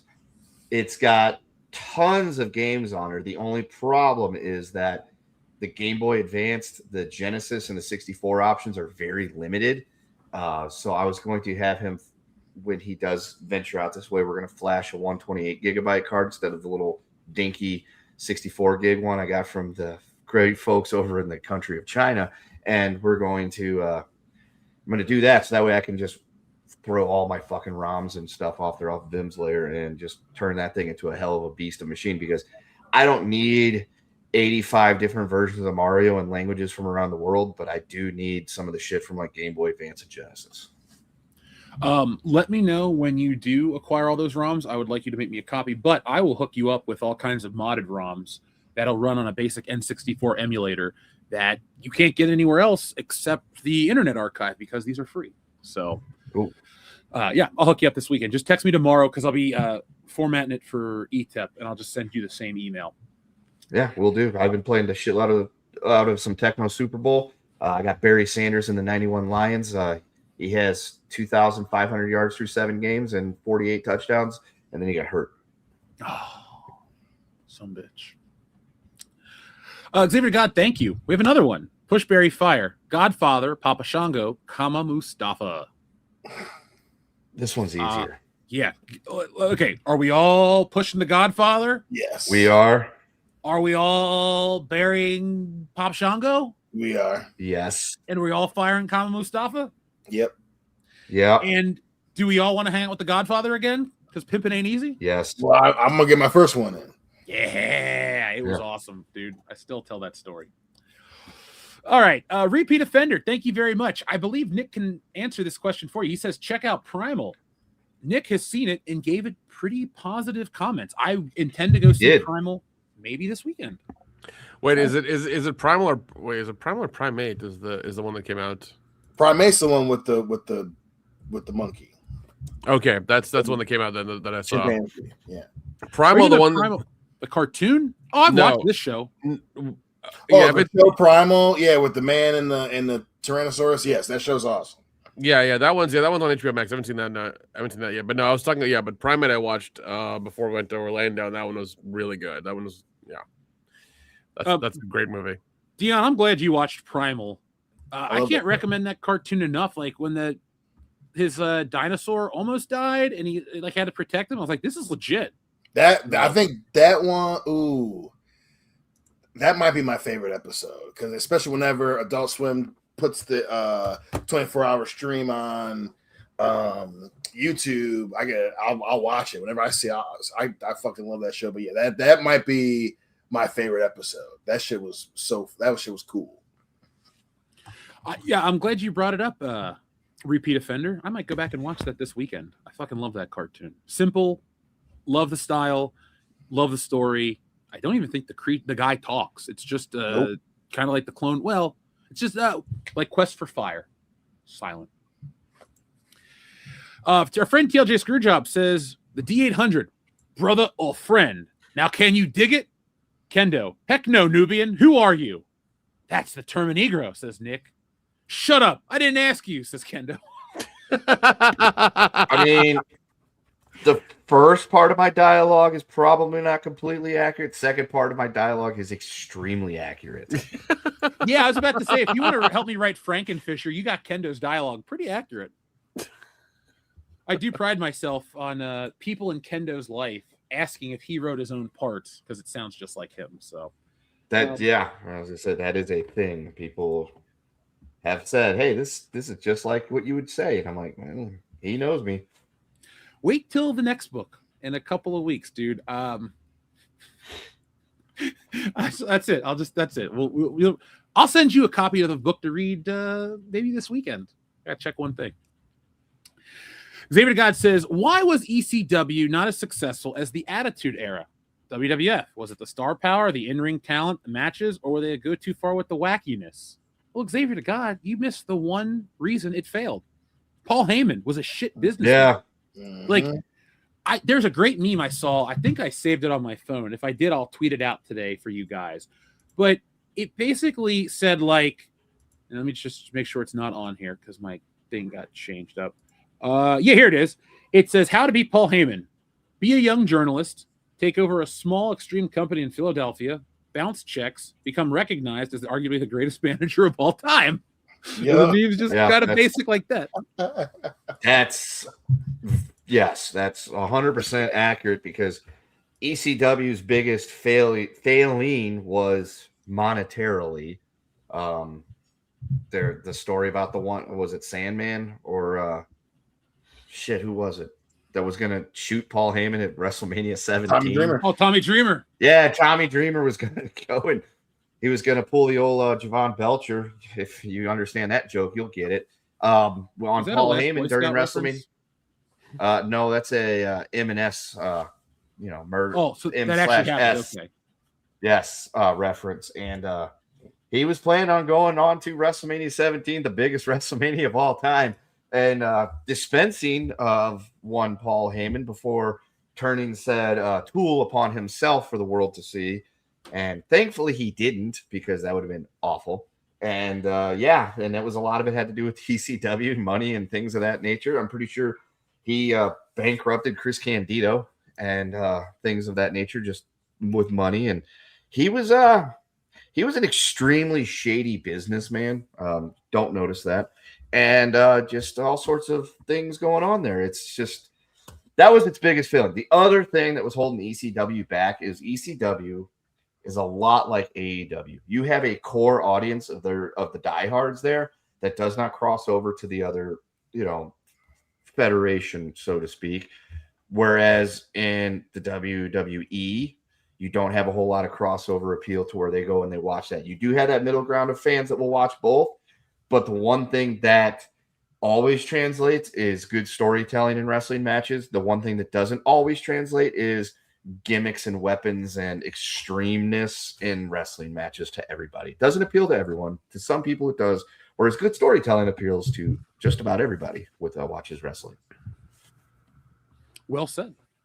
Yeah. We'll be talking about the opposite of good storytelling, bad storytelling, in just a moment. Xavier to God says, JR saved Heyman by calling Dreamer before WrestleMania 17. it would be a lot weirder. And I would never advocate for this because I don't want anybody to die, but it would be a really weird WrestleMania because it's considered the greatest of all time. Imagine, just humor me for a second, guys. WrestleMania 17, exactly the way everything goes down. But during the gimmick battle royal, Tommy Dreamer does what he intended to do. Turns it into an actual shoot match. Literally. Here's the question. Does WWF pull an Owen Hart and continue the show and act like nothing happened? Or because it was a violent crime with that kind of stuff, do they have to shut down? And what do they do with the Rock, Stone Cold, and Triple H Undertaker matches? It gets shut down. I mean, it has to because it's a legal thing at this point. Yeah, right, exactly. And even then, it's a crime scene. So despite Vince McMahon's best efforts, the show would have got stopped for sure. Yeah. For sure. And they just do it, backlash. Yeah, the only way over the top was able to, or over the edge was able to go on, because while it turned out to be kind of probably a crime scene, it was viewed as a horrific accident, a stunt gone wrong, and technically Owen was still alive when they wheeled him out of the arena to take him to the hospital. So they could get away with this was a horrible stunt gone wrong. If you have a guy pull out a sidearm or a piece of some sort and start popping off rounds on live pay-per-view television, that's a little bit harder. Last Boy Scout on him. Yeah, that's a little harder to say. We can't. All right, just the show must go on. The show must go on. It's harder to do that when you now have state police and possibly federal agents now deciding to come there, because somebody from one of those agencies is watching. It's Texas. They're there. Yeah, but just think about the ratings. Think about the ratings and the headlines and all that stuff that's going to happen. Vince McMahon, is that you? Oh, son of a bitch. It's me, Tommy. It was me all along. Real quick, though, just to empower Warren, he said about Austin wouldn't turn heel that night. Imagine this scenario. We don't get those last two matches. Austin doesn't turn heel. Rock still goes off to make Scorpion King. Undertaker and Triple H are irrelevant, really. You would just have a Monday Night Raw where The Rock loses the belt to Stone Cold and fucks off. And I think wrestling probably would be in a better place. Nothing to do with the Tommy Dreamer, Paul Heyman stuff. But if Austin just didn't turn heel at WrestleMania 17, I don't think there would have been a decline in the business the way it was. Although I personally like the Austin heel turn because it's unique, it's different, and for selfish reasons, it makes sure The Rock is the top guy for the rest of time because Stone Cold fucked up, and we can prove that the numbers aren't in his favor. But that's a selfish My reason. question is this, though. Is he implying that if Tommy would have done that, he would have been turning heel? Because I know some people that argue that would have been a face turn. Well, yeah, I mean, you gotta remember storyline. Paul was trying to bring in ECW and stuff. He was very much anti Vince McMahon. So hell yeah, dude, that would have been technically a face turn. They were like, oh shit, wait, he's not getting.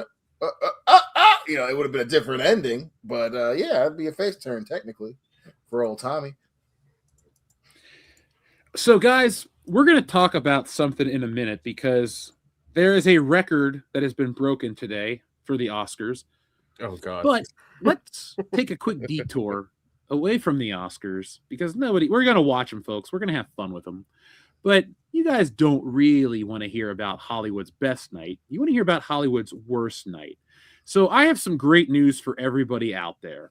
The Golden Raspberry Awards have been nominated, and everyone's most hated film taking the top spot home. So let me get the image pulled up right here. We'll just use this one of Madonna because she's a raspberry. So the 2026 Golden Raspberry Awards are here. And let's read some of them because, oh my God, Star Trek has been nominated too. Okay, so here are the films that have been nominated for Worst Picture, and you know which one I want to see as number one. There's Electric State. Now, I believe that was who's in the Electric State? Is that Batista? Chris Pratt and Millie Bobby Brown. Yeah, it was them. A Netflix film is nominated. Dude, they tried so hard to bring in the people who loved Stranger Things and Chris Pratt to try to like come and watch that movie, and it felt like a broke dick version of what the fuck is that movie? The one that Spielberg did about the 80s. Ready Player Ready One? Player One? Yeah, Ready Player One. Yeah, it felt like that. I'm just like, yeah, it felt like that, and it didn't. I don't know. It was all right. It was all right. So up next is Hurry Up Tomorrow, which I don't even remember that movie. Then there's Snow White from Disney. Jeez. Star Trek Section 31 on Paramount Plus. Oh God. And here's my personal nomination for the biggest piece of shit in history: War of the Worlds from Amazon. Nice. Hurry Up Tomorrow was the movie The Weeknd did with Jenna Ortega. Oh yeah. Oh yeah. Oh man, I forgot. See, there's a reason you forgot. I forgot about that shit, man.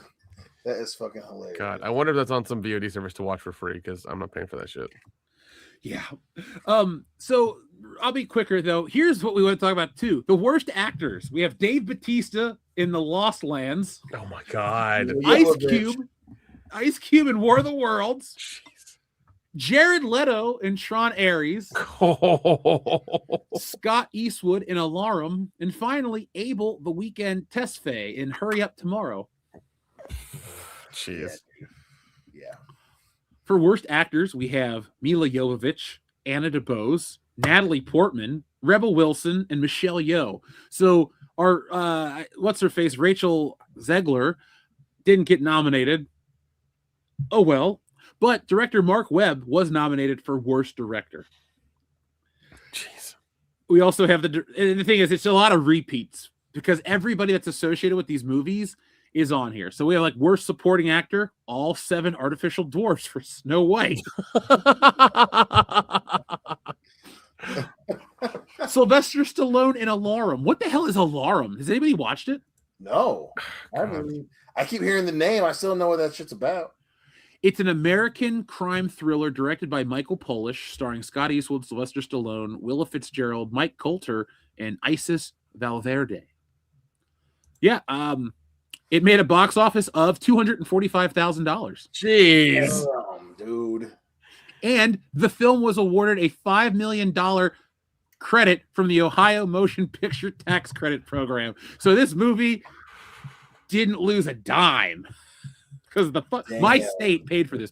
Oh my God! Well, there's a Scott Eastwood, Sylvester Stallone, Mike Coulter. Yeah, I'm looking at it right now. It's 2 rogue spies go off the grid, marry, and come under attack at their remote cabin hideaway by various intel agencies seeking a stolen hard drive.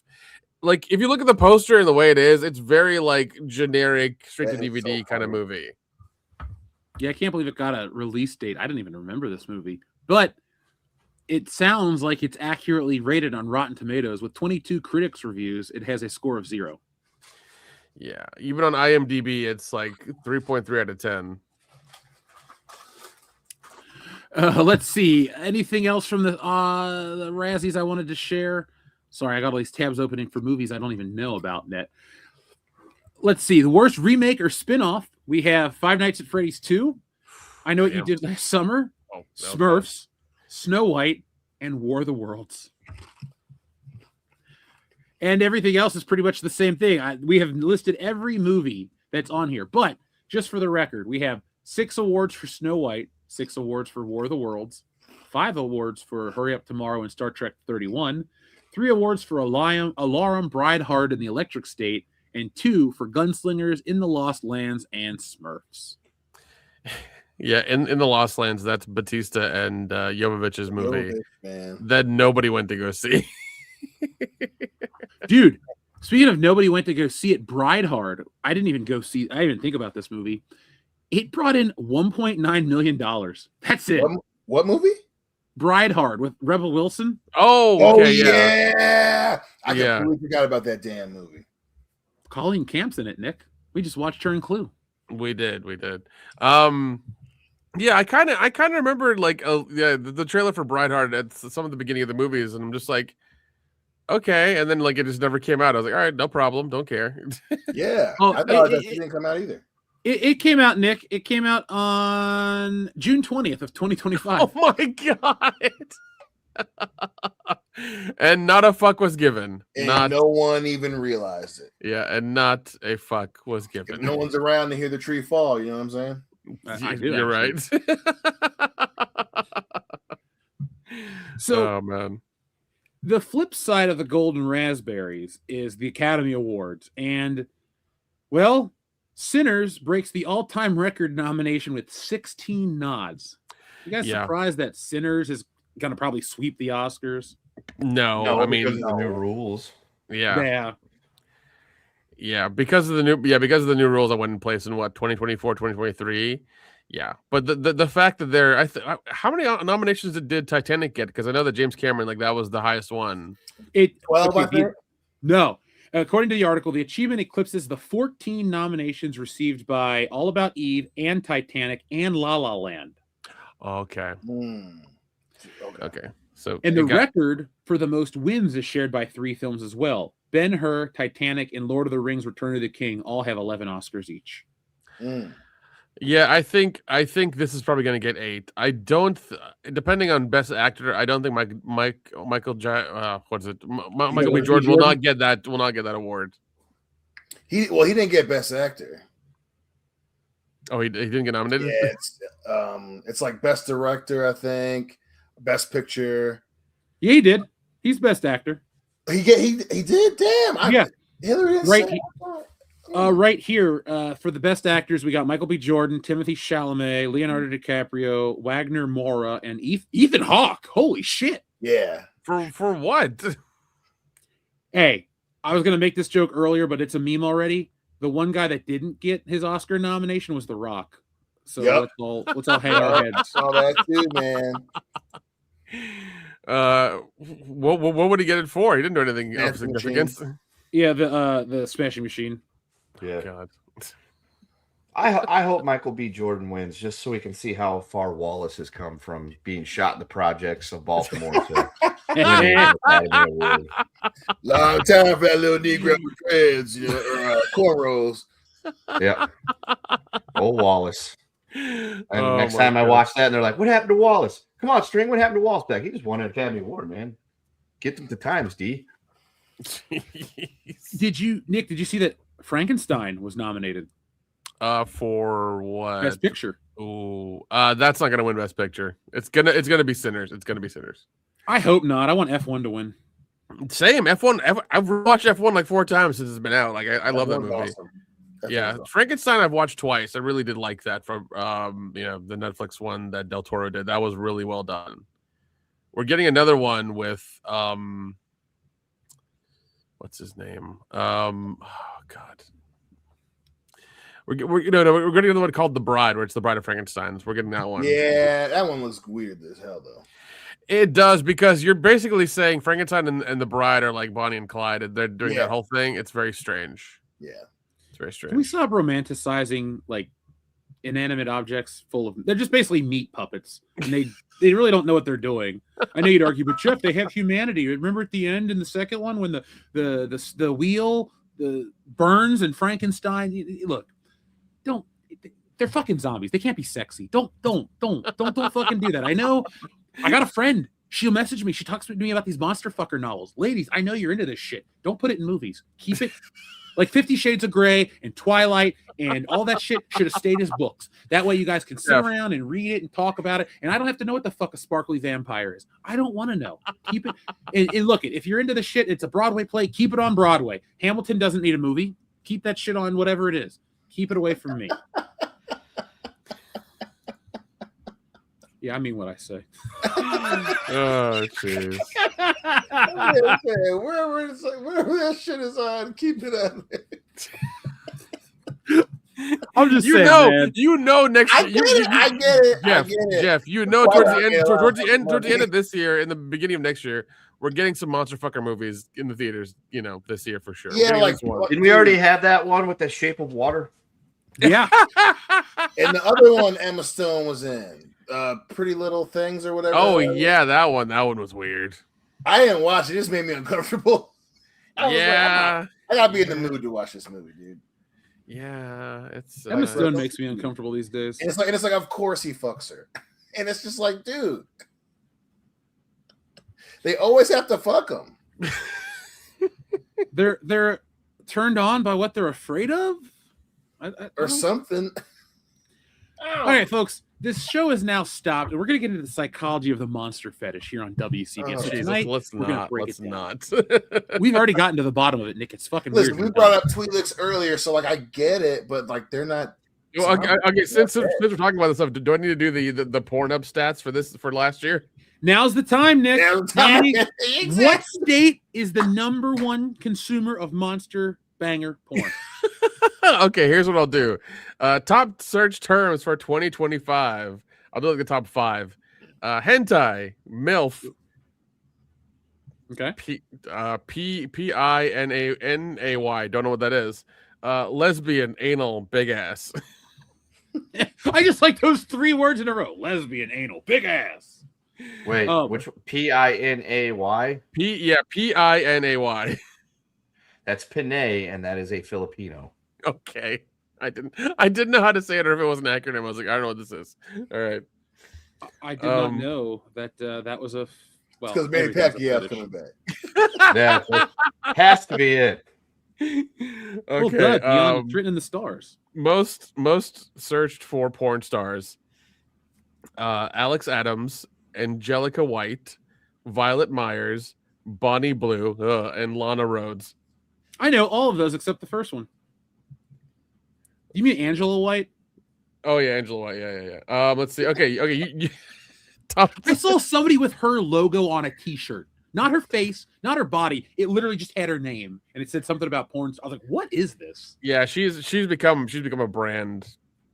Yeah. I mean, I'm supposed to respect it, right? I don't give a fuck. Let's see. United States most search terms for 2025: Latina, MILF, Asian, hentai, lesbian. Listen, MILF's gonna always be a top 3.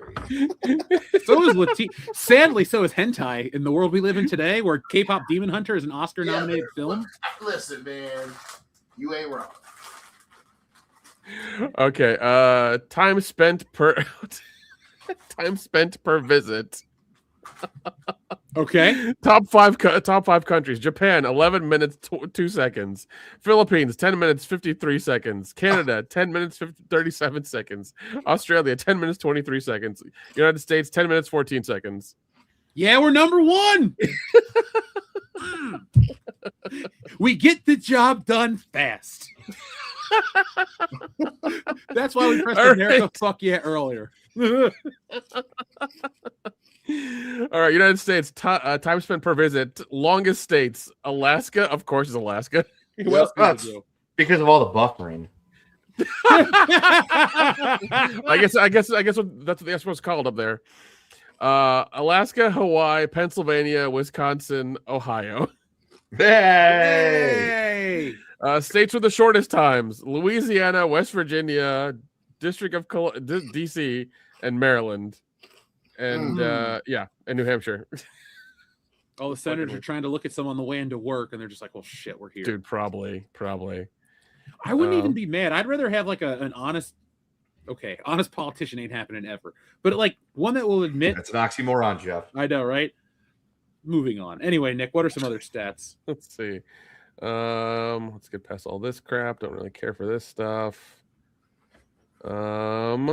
Okay, most viewed categories by gender. Let's go women first. Oh, okay. Top 5: lesbian, Japanese, MILF, anal, and mature. Oh, okay. Men, not much of a difference. Japanese, MILF, mature, anal, transgender. Okay, that's a weird one. I wonder what state was number 1 for that. Unfortunately, they don't have it by state anymore, which I wish there was by state. So.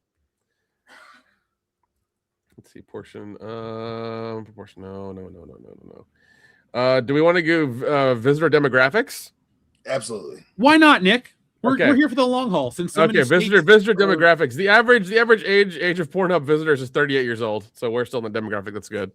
Hey, I'm almost a year there.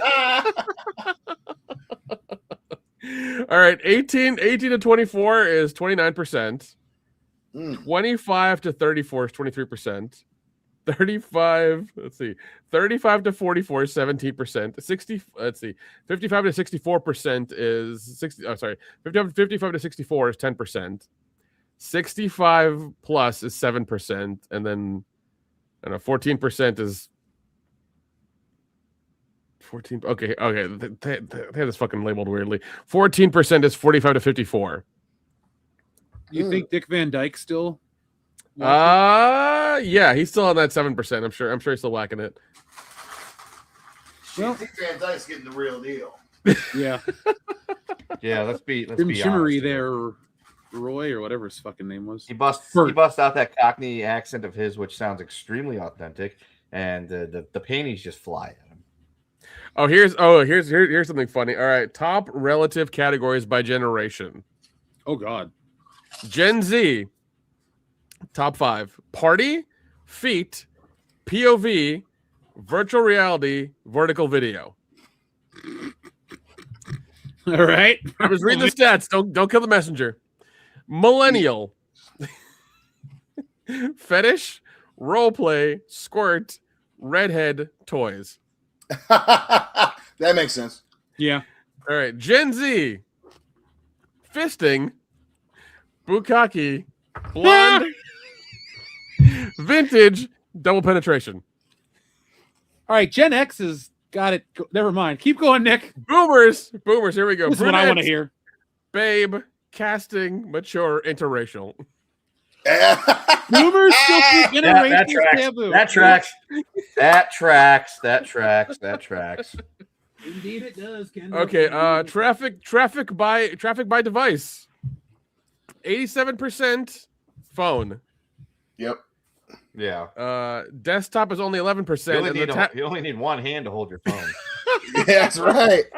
That's true. I gotta do it, and you can put it as close to your face as you want. There you go. And tablet is 2%. Let's see here. Traffic by phone, desktop, and tablet per country. No, that doesn't mean that. Do we need operating system? Do we want that information? 99%. Wait, hold on. 78% Android, and then the rest is Linux. You're close. It's 67% Android, 33%. 67. Get the fuck out of here. 33% iPhone, and then 2% the other, like Firefox. Now I have a question. Can we see what kind of porn iPhone users look at? Because I feel it's really pretentious. I think they might have that here. In all honesty, yes. They always do taboo stuff. They want like Zoe Deschanel AI generated images. That's your hentai users. Oh god. Yeah. Remember, folks, we don't kink shame on this channel. Oh no, here's a fun one. Traffic by game console.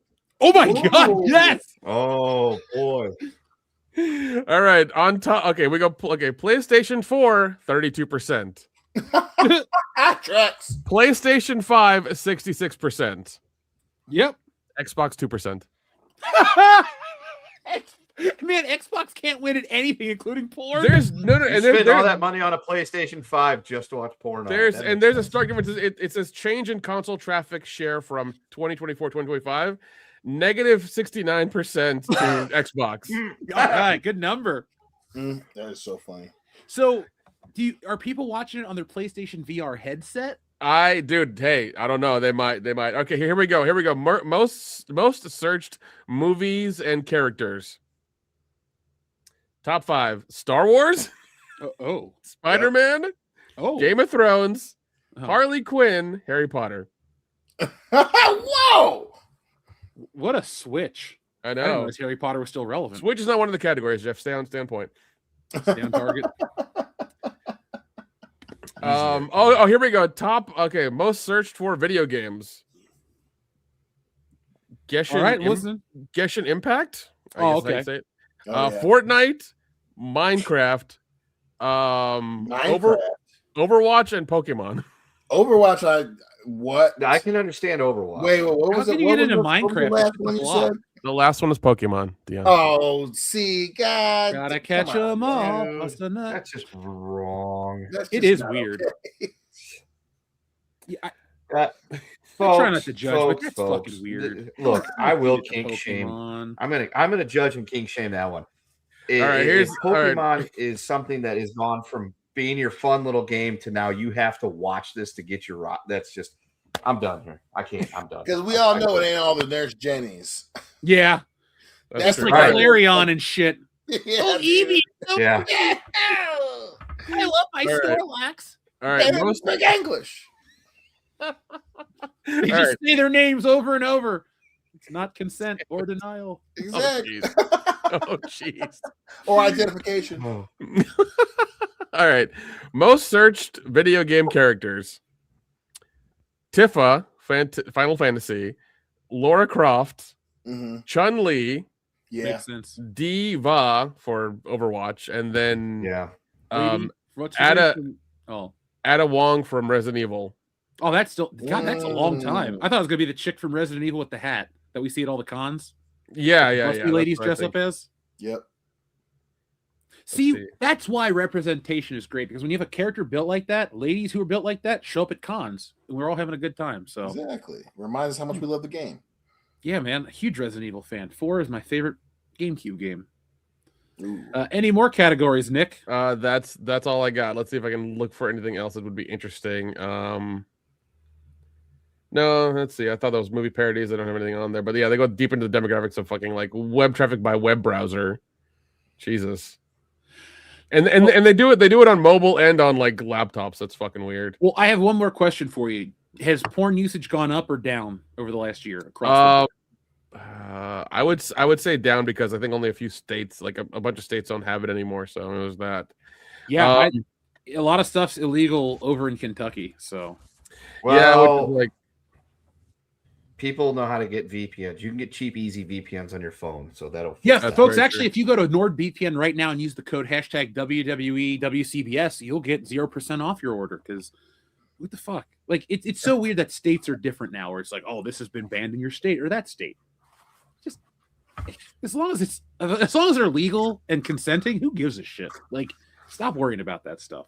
I think it's weird. Yeah, because like they have a thing on here that says United States top relative searches, terms searched more often on each state when compared to all the others, and like there's a bunch of states that aren't there anymore. So there's that.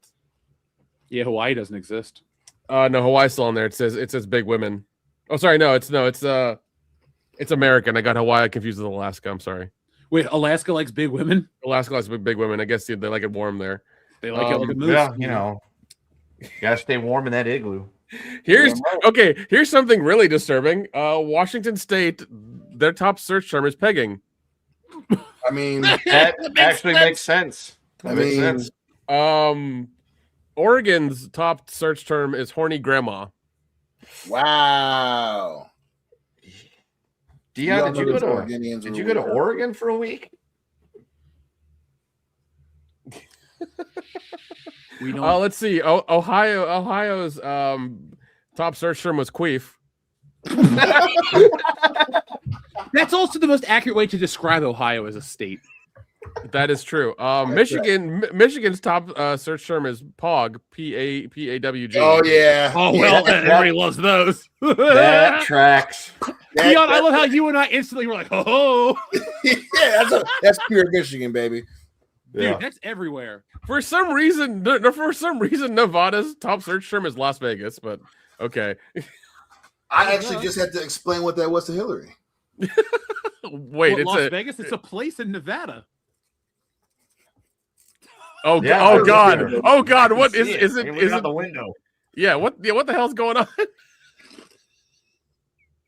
I don't know. Does it mean something else? No. Do I need to wear a hazmat suit? What does it mean? No, it's what we all know it is, but okay. She didn't know what it was. She was like, "What's a POG?" Oh, I thought you said what's. POG. Okay.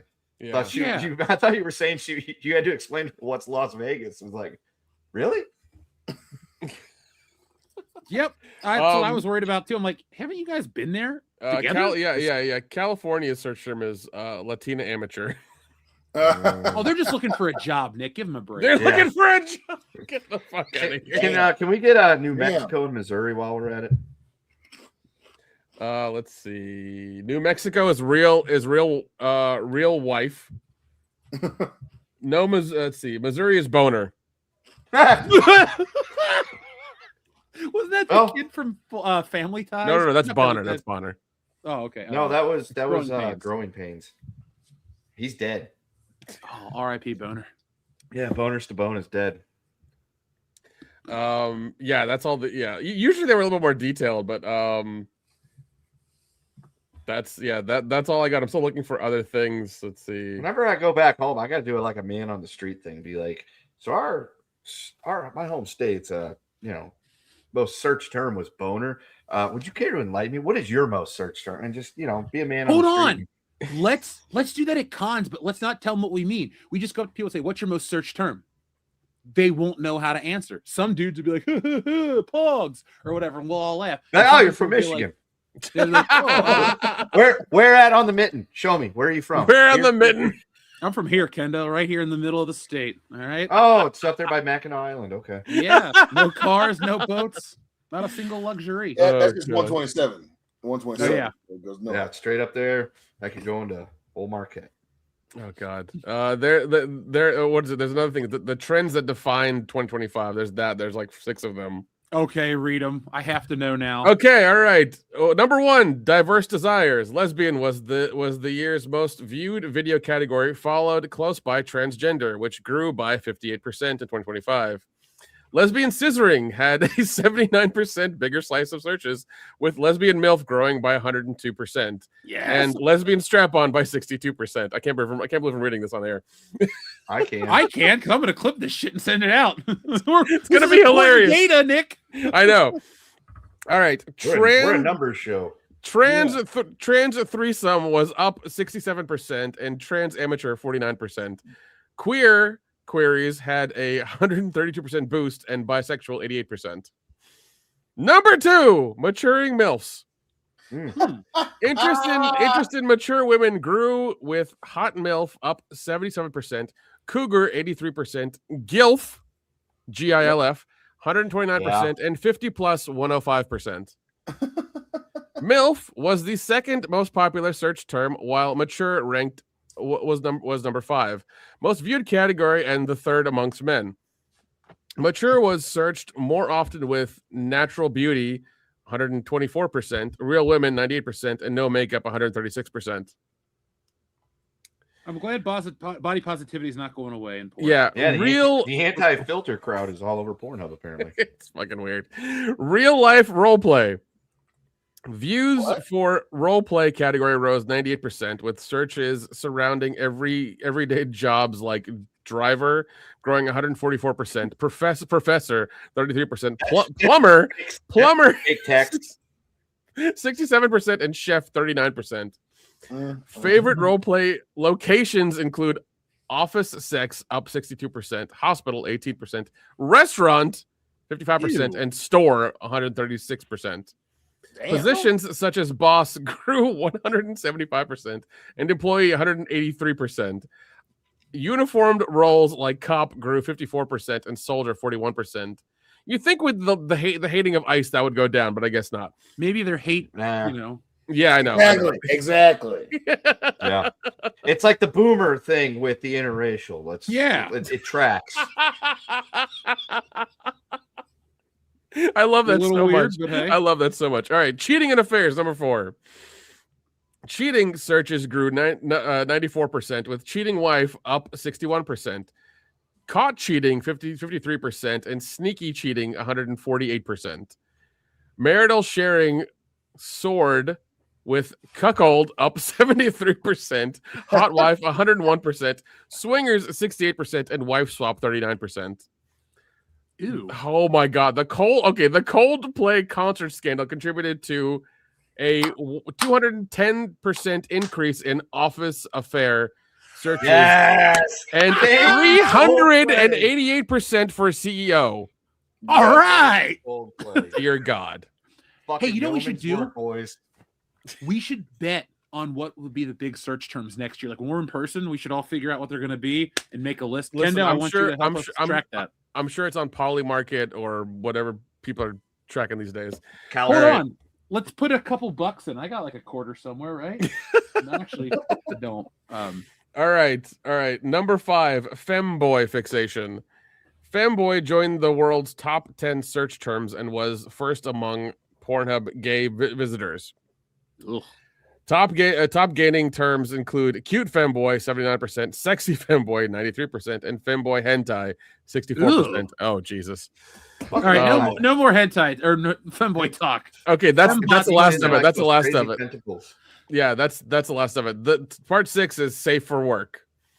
Visitors searched for safe for work. Visitors searched for 114% more safe for work content, including safe for work ASMR 56%, tease SFW 43%, and SFW dance 72%.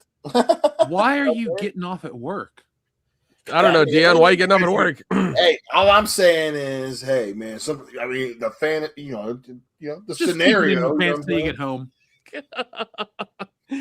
Top gaining video categories include podcast up 327%, gaming all right, we're going to the hub again 283%, and music 62%. Those are the stats. Interesting. You know what, Nick? Next time I'm going to take those stats and I'm going to do them like a news report, like the weather, or like, hold on, I got a great idea for a short. Send me that link. I'm going to read it, and I'm just going to put stock graphs and photos about how the porn consumption of 2025. We'll get 1 million fucking views. But this is because like Pornhub always do the year in review, and like I love reading it because it's like just ridiculous shit that you learn about people. But yeah, that's it. That's all I got. That's quite a bit to have, Nick. That's all I got. You have changed people's life through statistics. Wait, we should call them sextistics. There we go. That's how Pornhub should do it. There you go, Wynorski. Sextistics. Oh, we can get Jim on this channel. It's not a big deal. Dude, he's fucking hilarious. Xavier to God has a question before we get into a wrestling segment. Fuck, marry, kill. Oh, yeah. Oh, hell yeah. And what? Or sorry, yeah. So what are we doing for our 3 fuck, marry, kills? I'm not gonna rate on the wrestler. I'm gonna do it on the phrase. Macho Man wins. Yes. Stone Cold is in second, and then I love LA Knight more than actually. And LA Knight's third. Sorry, that's it. Yeah, that's the bottom line. Yeah, I can live with that. Yeah, 100% right there. Yeah, I can't disrespect good old Stone Cold Steve Austin like that. But us, the wrestling fan, can and have been disrespected for quite some time. Now, I have some statistics that you guys might find interesting because they have just released the view counts for 2025 in terms of WWE. And I'm kind of shocked because Nick, Kendo, Dion, just say it out loud. What do you think the #1 show of the year is from the WWE? WrestleMania. Wrong. It wasn't WrestleMania this year. So here are the numbers for the WWE's highest PLE numbers based on Netflix. #1 is the Royal Rumble with 3.2 million views. Damn. Well, I mean, it's anyone can win the Royal Rumble, but they can't. Next, it's Elimination Chamber with 2 million. WrestleMania Night 1, 2.5 million. Night 2, 2.9 million.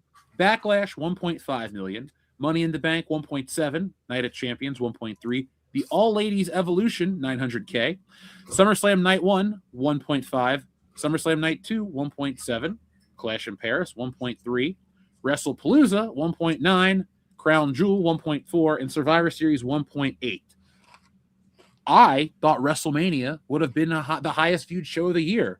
But I think this goes to show you that the WWE shit the bed for the build to WrestleMania 41. If you lost 700,000 people between the Royal Rumble and WrestleMania Night 1, you fucked up. There's no talking around it. What do you guys think of these statistics? Were you surprised to hear? Because this is the thing I like about Netflix. Netflix will release their data. WWE is always vague unless it's like something they can sell to their stockholders. But this is just straight up like, this is who watched it. This is, what was popular. And all I'll say is I'm surprised WrestlePalooza did so well for being. That's exactly my first thing too. I was surprised it did 1.9 because the rumor was that ESPN was not happy with the numbers. Well, remember, Dion, these numbers are only for Netflix. So this 1.9 million is the global viewing, not in America. Well, and also one thing you have to take into account with this, with those stats that Netflix gives you, it's not a the way I'm sure the way they track views is like somebody may have watched for like 10 seconds or 30 seconds and they count it as a view. Oh yeah. That's not saying that somebody watched the entire thing. It's like the way views are counted on YouTube. It's like, somebody watches for 10 seconds on YouTube, it counts as a view kind of thing. So, take these numbers with, that kind of grain of salt. Absolutely. And I'm interested to see how the global market consumes wrestling now that WWE is pushing itself into a more worldwide event. With WrestleMania going to be in Saudi next year, the Rumble is in a week. They haven't even mentioned it once on Raw. Oh yeah. We talked about this when we were in Orlando. Yeah, you showed me the stadium that's supposed to be built in like 3 weeks, and like they've barely they may not get it done. Dude, that show is next Saturday. Next Saturday. It's the 30th. No, I would say it's the 31st. It's next Saturday, and I don't know about you guys. I don't have an arena that's going to host a show. But if I'm a big multi-billion-dollar company, I kind of hope that the facility's ready by now, because you need a couple days to build the Titantron and do look this. Past that when they give you enough money. That is true. If somebody gave me $10 billion, as long as you're not hurting me physically or my mom, I'll come into my house and take this $5 billion. I don't even care anymore. I'll buy 10 of them again. So I'm with you, man. WWE's all about fucking money. They don't care about the fans. They don't care about the experience. Yep. They don't care if their shows are even worthwhile. No, they don't. Once they started making all these deals and stuff right before Vince left, they just don't care anymore. Well, the rights management is good for their money, but bad for us. And Kendo, I wanted to ask you if you noticed this. Our old pal Brucey is back doing the podcast with Conrad, but it's even more WWE propaganda than ever before. It's like WWE is using him to just quell all internet discussions about anything, and Bruce Pritchard is becoming like the moral authority on the internet wrestling, and it's kind of funny. I did not notice that because I haven't kept up with any of the concasts in a while. I have been able to get back into the Cornet podcast by watching the clips on YouTube and here and there when I've had a few minutes. It doesn't surprise me that old Brucey boy is out there again and doing exactly, because that was like the evolution of his podcast. It was great because he was giving you all this behind the scenes bullshit that was going on with wrestling, and he was telling it like it was. At least that's what we thought. And then he got his job back at WWE, and we both were like, this is probably going to be bad for the show, and it was. And to hear that he's come back again as essentially what was that Iraqi or Baghdad Bob guy from American troops in Iraq, or there's no American troops here. They were marching in the background. It doesn't surprise me that they would send Pritchard out there to be their minister of propaganda. I can believe that 100%. And Conrad's going to go along with it because he used to combat that stuff, and now he knows what side of his bread is buttered on. So of course he's going to go with that because he can't ride the Ric Flair train much longer. Although apparently Flair wants to wrestle again. Well, the Ric Flair train's going to derail if that happens. Yeah. So yeah, that's not surprising at all that he became the spokesman for all that is well in WWE. That's probably what they told him. They're like, look, we don't want to keep you around here anymore, but we'll continue to pay you if you go and do this. I used to love Bruce and Conrad, but I listened to the Rumble episode and I turned it off. I was like, between 55 commercials in their video, not from YouTube, as well as the commercials from YouTube, and then Bruce Pritchard saying dumb shit like Jim Johnston is the worst composer. I get it. You're looking for clicks, but he's given hot takes based on misinformation, and Conrad doesn't correct them. And the show just isn't what it used to be.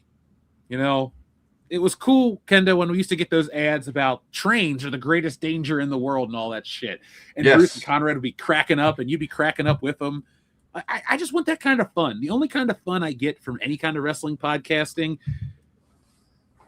Actually, I don't get any fun. I listen to Steven Richards bitch, and it's kind of entertaining. But other than that, am I wrong though? Does he not complain about shit, but he's mildly entertaining the whole time? Yep, you're not wrong at all. Yeah, 100%. Maven's even interesting to listen to. I will listen to Maven talk. Yeah. I enjoy Maven's podcast. I've seen Maven pop up a few times. There was one the other day. It was, I didn't even realize it was Maven at first. It was just in my feed. It said I went out and bought every Maven action figure. I'm like, man, that's a real fan. And then I was scrolling past and I saw it was Maven's channel. I was like, never mind, that makes sense. That's why Maven went out and bought all the Maven figures. Yeah, I'd like to interview Maven one day. I'd ask him something. We hope so. That's usually how an interview goes. Yeah, I'd be like, Maven, tell us about your Survivor Series 2004 match. I was there. I know all about it. Shut up. No, all joking aside, though, I saw these numbers, and it kind of coincides with my distaste for pro wrestling. Because I know, Dion, it's exciting. Like when we'll text, you're like, oh, the kids are watching it, and Hillary's getting into it, and I love that. I want to like be a part of that with you guys, but here. I haven't watched Raw since I've been like, I don't think I've watched a full Raw this year. I watched a couple of minutes of one.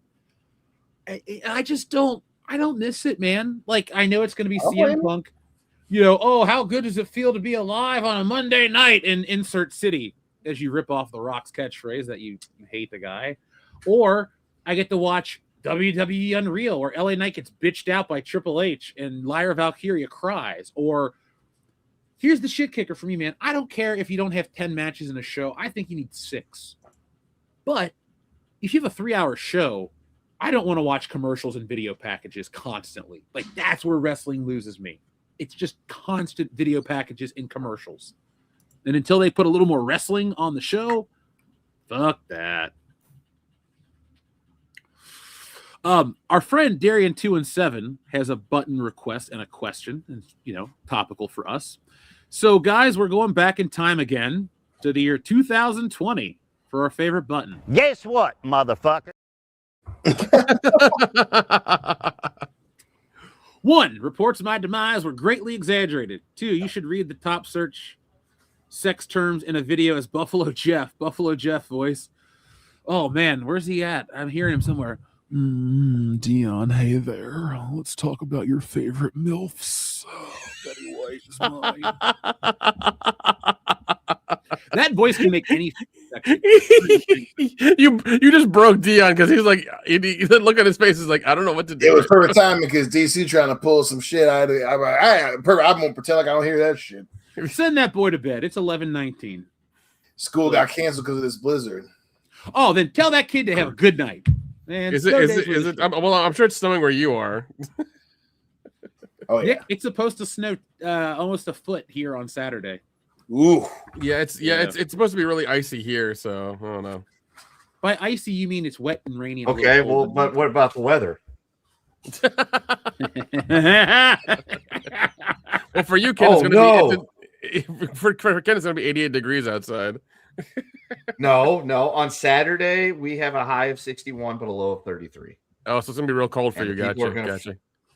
Not for me. People like today, like this morning, it was like 50-something degrees. I'm walking in my shirt and jeans, and everyone's all bundled up and everything. They're like, "Aren't you cold?" I'm like, "You don't know what cold is. This ain't cold." Nick and I were bitching because you could see your breath in Florida. Yeah, that's true.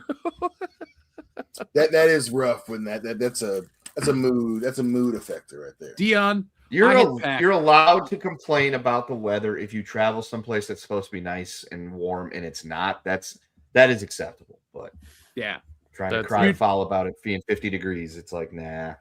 I had shorts and everything ready, and we got down there. It was cold as shit. I wore a fleece jacket and jeans. Like I was like, I only have 2 pairs of pants. I'm wearing them every day. I'm alternating because it was that cold. Yeah, I think the only day we wore shorts is when we went to Epic Saturday or Sunday. It was Saturday. Yeah. Yeah, those days all blend together too, Nick. After all the California shots. Dion, he brought down everything, the whole arsenal. Really? Literally, the whole arsenal.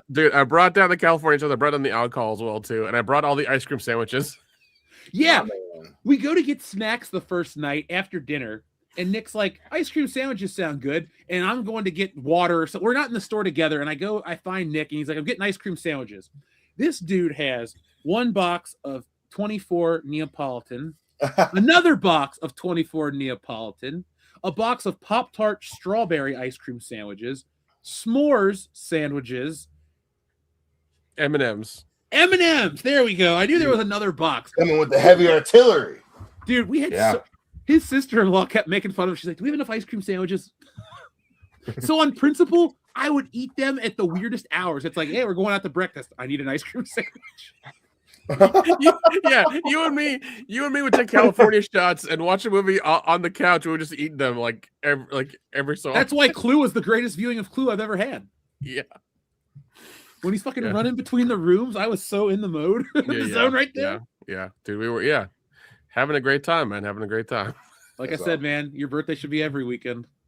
Well, the idea I told you about next year is that we all invent a fake company. We all go to CES in Vegas next year. I'm there, and we get to hang out with there too. Yeah, we get to hang out with our buddy Kendo. Hey Dion, one year we're gonna go to AVN, so make sure you're available. Absolutely. we can't let Dion loose at AVN. Hold on. Not let me loose. Just I think we get a table. Let's get a Nick. We should get a booth there. We should use one of your movies in the past as reference for like, hey, look, this is the production company. Get a booth at AVN, and it's just us. We'll promote Woke Busters. I'll get you on my like. Could you just put this? Yeah, okay, here we go. All right, action. I wonder. Like, I'm really wondering what like a booth, like what is it like? What does it cost and like the whole thing? I'm wondering what the booth procedure now at AVN. $1,000 is my limit of what I'll spend on one of those ladies or a booth. It's up to me to decide what I'll do. Fair enough. But I'll blow $1,000 in Las Vegas, no problem. That would be hilarious. You know, I'd broadcast the entire fucking weekend too. Like, literally the minute we walk in, have to. It's like, all right, hold on though. Kendo would have to be our sensitivity trainer. I'd be like, Kendo, make sure there's no nudity in these shots so we don't get canceled off the channel. That'd be his job. Yep. Oh, let's see. I think we hit everything. Did we hit everything? We did Golden Raspberries. We did wrestling. You see, all the people were up using it's okay. You see, Triple H is in charge of the national health now. All these people are making it political. Outside of like not liking his wrestling booking or taking shots at his shit, like I do think he is the right person for fitness outside of the juicing part. I mean, there was a time before he did talking about like if Schwarzenegger in 1987 was given this role, I think America would be healthier than ever. Like we would have taken down the rest of the world in bicep, like just fucking push-ups. We'd have beat everybody. But I don't think Triple H is the wrong guy. I just think we live in a really weird time where a pro wrestler, two of them, have a fucking cabinet seat, or at least as long as his health plan doesn't involve getting on the gas, I think we're okay. Don't mix your peptides and your HGH. Yeah, Triple H would know. You're gonna take this vial. Well, the man can't move faster than like a light jog, or else he'll die. That's true. Also true. I don't wish ill on him, but who do you think lives longer, Rock, Stone Cold, or Triple H? Stone Cold. Stone Cold. I'd say just based on everything that we know, Triple H. That dude would find a way, and listen, the fact that the three of you unironically had to add, well, besides the steroids, it's why that motherfucker should not be in charge. You can look like me, Paul. We both know that we can't look like you, sir. So that's my thing is, carnies are gonna carny no matter what political side you are on. It is hilarious that Triple H of all people is the fitness guy because people keep forgetting he's a fucking carny. Never forget that. Hashtag never forget. That's why he always smells like cabbage. Accurate. And small feet. I'm with you guys about Stone Cold, but I think if anybody would spend the money to literally live forever, The Rock is vain enough that like if you like I believe that The Rock would replace his blood, The Rock would replace his heart. Like if we get to the point where like in say 15 to 20 years you can buy new organs, I would guarantee that The Rock rebuys his whole body. And it's like, well, I'm 89 years old and I look like I'm 27. And he would just do that every couple years and refresh himself. I believe The Rock would do that. 100%. 100%. Yeah. I'm with you there. If The Rock outlives us, that's going to be weird. If The Rock starts looking younger and outliving us, that'll be even weirder. I mean, he looks deflated. So there's that. Well, he's working on some other emotional movie. That's why he was cutting all that weight, because he's supposed to be a freaking old football player or some shit. I think The Rock needs to realize that the vulnerability people in the audience want from him isn't to watch him play some old, beaten down, trying to come back sports hero. Make yourself the fucking joke and like be involved with it. Like, I would love to watch a movie where The Rock, it's like funny, and he's also allowing himself to be the butt of the joke again. Because not since that Kevin Hart movie when he was dancing in the shower with the CGI body double has he ever been like the butt of a joke. It's just been like 10 years. Well, he's Oscar Rock now, right? Like people not today. He ain't. He didn't make well, it. Well, not technically, but but that he's trying to be that. He's trying to be Hollywood Rock, right? That's what was so funny about, obviously, the wrestling part, because a lot of it ended up becoming very true. But people, obviously, one of the reasons we make fun of the Oscars is because they take themselves so seriously. And that's like the character that they're portraying. And The Rock bought all the way into it. And I'm with you, dude. This is like, dude, we don't want you to be James Dean. You're not supposed to be a muscular James Dean, man. Like, we like you. We like The Rock. Like, that's what got you to the table. I don't give a fuck about Dwayne. Nobody wants to see Dwayne. You got daughters. Cool. One of them's not good at her job. I know people with multiple daughters, man. Go back to being The Rock. Just that response. I know people with multiple daughters. Yeah, man. Like, the dude. Like, I get it, man. You want to be I get it. I understand it. It makes perfect sense why you love Vince McMahon. But I'm with you, man. Like, just be The Rock. No one. Every time you've tried to bring in the Dwayne thing, nobody likes it. Stop it. Just, you're not. I hate to. He's just not that interesting of a dude. No, and he's The Rock, dude. I have read his book many times in grade school, and through the years have learned stuff. And it's like they always say, "Don't meet your heroes." Like, I could never meet The Rock because he's not real. Like, Dwayne Johnson's real, and I'm sure he'd like smile and shake your hand and tell you how great it is to meet you. That's nice. Like, that's how you do want to interact with people, but. I don't know, man. I want to hear the theme song and to be called a jabroni and never see him smile. That's what I want, but I can't get that. So, and according to the chat, The Rock's tequila sucks. Anyone here drink it? No, I haven't tried. No. But that's I learned my lesson with Conor McGregor's. Yeah, but that's, like every celebrity alcohol brand sucks. Like, they all suck. Yeah. They all except Rhino Dart. We're on record of saying we like Rhino Dart, Nick. Okay, yeah, that's okay. That's an exception. That's one amongst 30 or whatever. 10, that's 000. Fine. That's 10,000. That's more probably accurate. But the thing is that like more than like a celebrity alcohol brand is like a cryptocurrency. It's like it'll go up really high and everybody will like it for a minute and then they'll realize it's shit and it'll drop and nobody buys it. Yeah, Dan Aykroyd's vodka's not bad. That's true. Wow, two out of like 1,000. Dude, that vodka got me through a funeral. That was a good vodka. Jeez, I didn't realize we drank the whole bottle of it. It's Dion. It's the smoothest vodka you'll ever drink. Okay, it's very good. Triple distilled. Oh, nice. Damn, better than Grey Goose, huh? It is better than Grey Goose. I've had both. Yep. Velvet. It's better than Belvedere. Oh, damn. I just found an article about apparently the Oscars are going to be on YouTube and it could be an unlimited runtime. Unlimited runtime? Unlimited. Great. Unlimited. Not just 3 hours, 3.5 hours. Unlimited. Well, I thought YouTube wasn't until 2027. I thought they were still doing. Yeah, I think. Yeah. Okay. So I think that deal just went through this year, so they're going to do it next year. They won't do it for this one. Okay. But I'm just saying, like the 2027 Oscars will be on 4.5 hours long or 5 hours long or some shit. And you'll get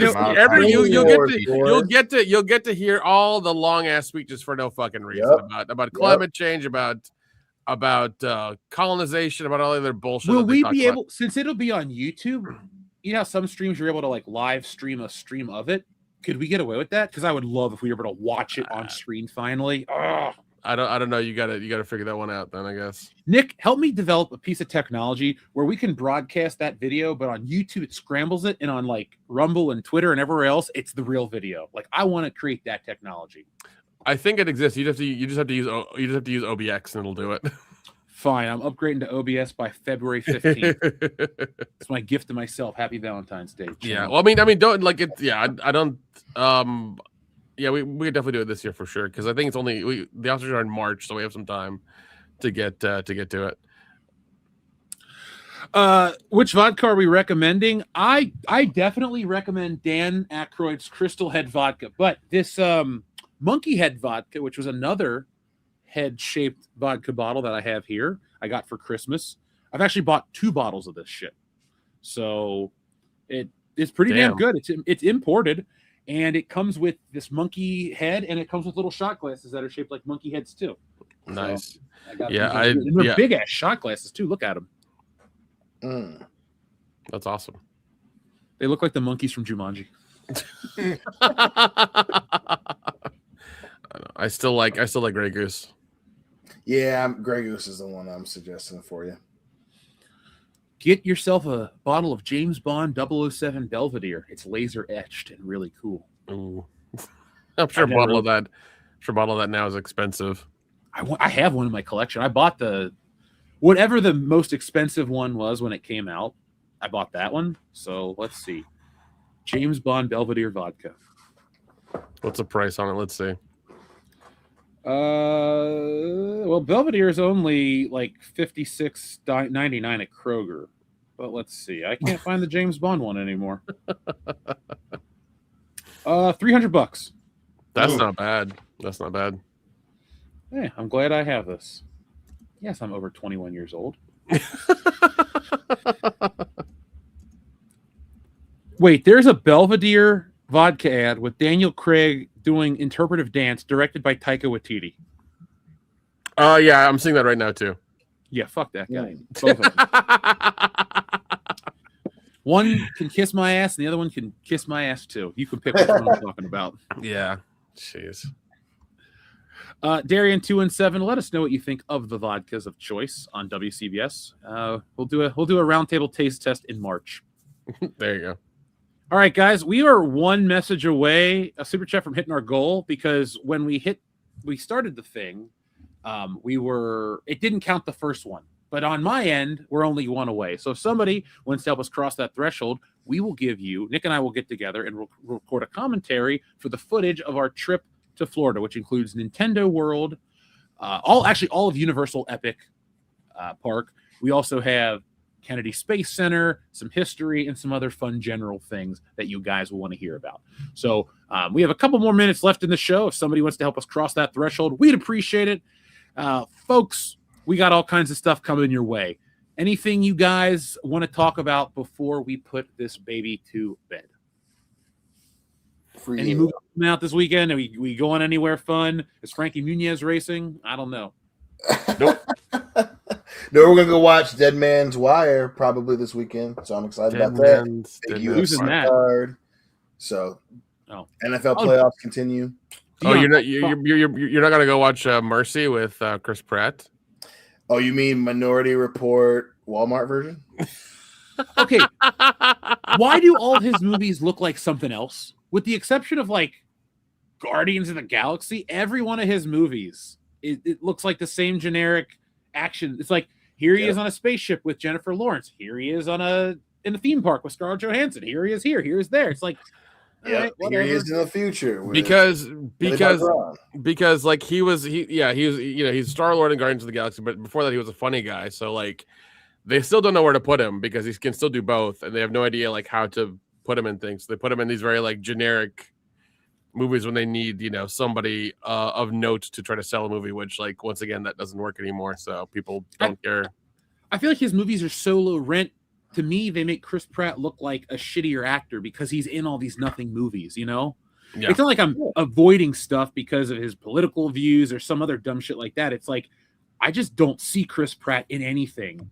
It's like, oh, he's on a streaming movie. Those aren't real movies to me. Like they aren't priorities ever. No, they're not. And like the funny thing for like Electric Dreams, whatever, the one that he did with Millie Bobby Brown, they had a whole press tour with that. I'm like, why are you doing this for a VOD movie? Like, what the hell? It was very strange, and like it made me not want to watch it even more. And I think I watched it like 3 or 4 weeks afterwards, and I was like, yep, this is why I skipped it. I would say go check out Night Patrol. I've heard good things about that. Let's see. I finally saw Den of Thieves, so I'm behind on my action movies, but it was damn good, and I'm going to watch the second one this weekend. Oh, 2 was good. 2 was good. You'll like 2. Let's see. Night Patrol with our buddy Justin Long. An LAPD officer must put aside his differences with the area street gangs when he discovers a local police task force is harboring a horrific secret that endangers the residents of the housing project he grew up in. I think there's like vampires involved or something in that one. Yeah, Justin Long will always do these very like interesting horror movies. So like whenever he's in one of these, I always yeah. He did Barbarian, that was pretty good. I like that one. Yeah. So and he was cool to us when we met him. So there we go. That's true. That's true. Every day at the con, there's Justin Long. Hey guys. Yep. Hi, Justin. That other Blue Ranger that's not the original one tried to give us business advice about opening donut shops in Los Angeles, remember? That was funny. That was so funny. Oh my God. That was a good time. Shout out to our audience. We got 2 more messages. We've crossed the threshold. Empower Warrens just says another one. I think he just meant to send us another one, but he said this, the magic word. So you got to take this.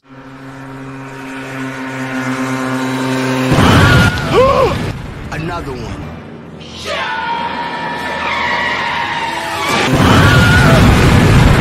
Another one. Another one. Another one. Another one.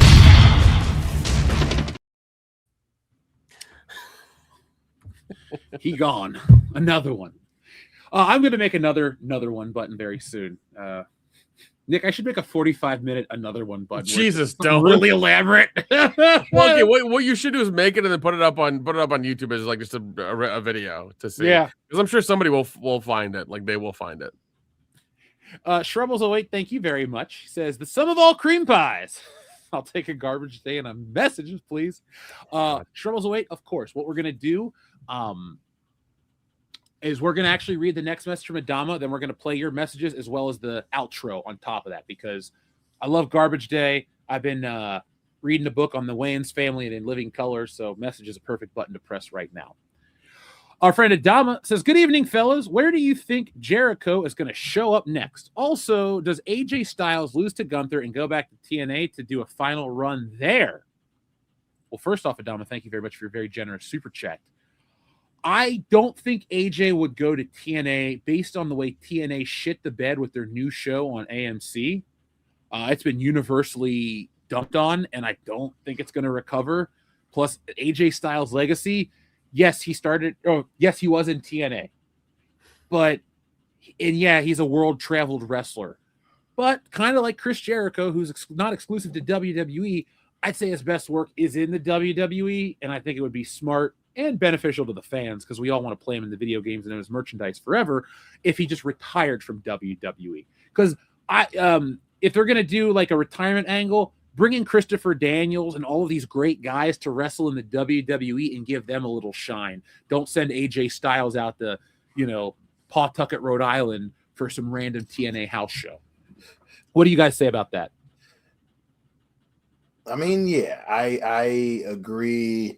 He should be in WWE and in WWE, but I think Jericho's going back to AEW. I think this is, him trying to use his name to throw a little bit of shine back at AEW, especially with how many different places that everyone thought that he was going to show up in. Everyone now they think it's going to be the Rumble. I don't think it's going to be the Rumble, but I think he's going back to AEW. And AJ's been one of the best dudes on planet Earth in terms of wrestling for a while. But yeah, his when he finally got to WWE, no matter how we think about the WWE, he should have been there a long time ago. He should end his career there. Kevin, going back down to TNA. Plus it's not that TNA anymore. It's a different thing now. So he leave that TNA behind. Ended in the big leagues. Yeah, that's what I think. He stays. He's probably gonna retire because he's like 46 something years old, 47 years old. Yep. He's also got a bunch of kids that he probably wants to go spend time with. He's made his money, so I could see him being retired by Gunther and being done. And because that's the legend killer kind of thing they're doing with Gunther right now, it seems like. And then as for Jericho, I don't think he's going to go back to WWE only because they're going to want him to go on a retirement run and try to milk the cow like they did with Cena. And I don't think he's ready to do that yet. So I could see him going back to AEW for like another year. I also don't think Jericho, though he is one of my all-time favorites, I don't think he has the kind of pull where even though Cena's retirement run kind of sucked and they didn't do it right, it got numbers. I love Jericho more than Cena. I don't think it would move the needle. It would be Jericho's return to WWE would get people hyped. Then they'd book him to lose, and then people would bitch until he fucking retired. That's how his angle would go because he wouldn't. I don't get what WWE does. I don't know if they're. We had this conversation in Florida with your brother and our friend Doctor down in the hot tub. We were talking about how WWE used to be star makers, but they refused to make stars because they go off to Hollywood and they go off to do these things. Which like to me would like, and like I said in the conversation, to me that makes them look better and makes them look good because they make stars. Yeah, they lose them, but like, doesn't that make your company overall look good? Yeah, because everyone's excited. Who's next? Exactly. I do think Cena and Batista got a good rub because The Rock goes off to make movies, and then they're like, "Well, here's the next generation of wrestling," and it was exciting, dude. Like Batista and Cena were it for a minute. Yeah. And they're still putting up good movies. I know Batista's in an Amazon Prime movie coming out with Momoa, Jason Samosa here soon. Delicious. Oh, sorry, I like Indian food. I'm hungry. I watched a guy make naan bread earlier today, Nick, or naan, excuse me, because it's just saying bread, right? Yeah. Naan bread is saying bread twice, kind of like corn maze is just saying corn twice. Well, you can have a maze in the maze. Double. There you go. No, I just think WWE would be smart is if they do have Jericho come back, just book him strong. It's not about you don't need to get a guy back in the company just to put over the young talent. Like, let's say Jericho comes back at the Rumble. Let Jericho do his thing, show up at the Rumble, look pretty good, get eliminated. Have him feud with Dirty Dom at Elimination Chamber and win the IC belt back. Then put Dirty Dom over at WrestleMania. Make him look good there. Then Jericho can do his own thing, put him in Money in the Bank, have him get close to winning, don't have him win. Keep him in title matches, keep him close to the belt, have him feud with LA Knight, do promos. You can make Jericho feel great. These older dudes that come back are legends. They don't need to come back just to put over Seth freaking Rollins or whoever the hell, or Roman or Braun Breaker. Like, I don't dislike Braun Breaker, but I have no desire to watch him just take down old school dudes like Gunther. Just sometimes we want to watch the hero ride off into the sunset. Maybe not everybody gets that, but when they do, like a Stone Cold, it works. I wouldn't mind seeing Jericho ride off into the sunset and still do the job in his last match because he's that kind of guy. Yeah. So we have crossed our threshold. Thank you, folks. We have been on for over 3 hours, and we have a lot of people watching. So, folks, hit that thumbs up button if you wouldn't mind. It helps the channel. It helps YouTube know that we're popular and that you guys want more of us, and we're always going to be here for you. But, folks, you can check out a new video that should be dropping on Saturday, and then I'm deep into production mode. I literally have 8 different videos I'm working on right now, so I'm just going to do them all and keep up with the news, but we're going to have more world-class content coming your way. So check out each and every video that we do. And, well, hold on, we got another message. Xavier to God says, Roman should not win the Royal Rumble and face Cody again. I agree 1,000 fucking %. Agreed 1,000%. Now, I'm going to make you guys wait. Next week, we'll give our Royal Rumble predictions because it'll be next week, and it'll be more exciting, hopefully. But this weekend, I'm going to try to... Well, hopefully the Royal Rumble actually happens as well. I would, Nick, I would hope for a disaster like that over the Rumble actually being good. I don't want anybody hurt, but I would love if, like, day of, the arena just falls apart, and they're like, we literally can't perform. The Tron fell into the ring, and so there's just no Royal Rumble, or it's in a parking lot or something. That would be great. God, dude. Oh my, dude. If the tickets they sold, everything, if it all went to shit, it'd be hilarious. Tozawa needs a Rumble win. Sure, we'll go with Tozawa. I want to see. Oh, never mind. He passed away. I want to see Tozawa and Psycho Sid cut promos, but fucking Psycho Sid, Jesus. Goldberg! What, dude? They're making that action figure. He literally comes with the bag and everything. I want to get it just on principle.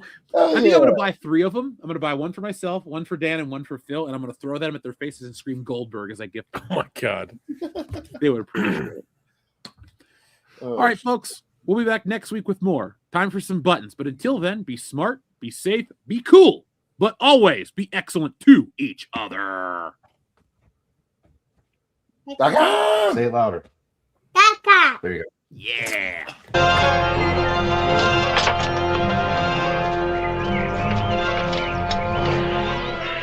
Garbage day! Huh? No!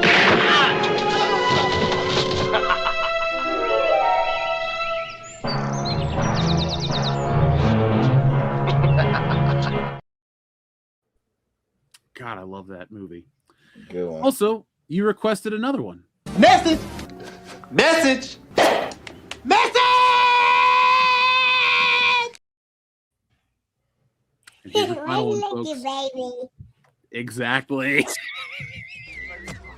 Nice shooting, son. What's your name? My name is Jeff.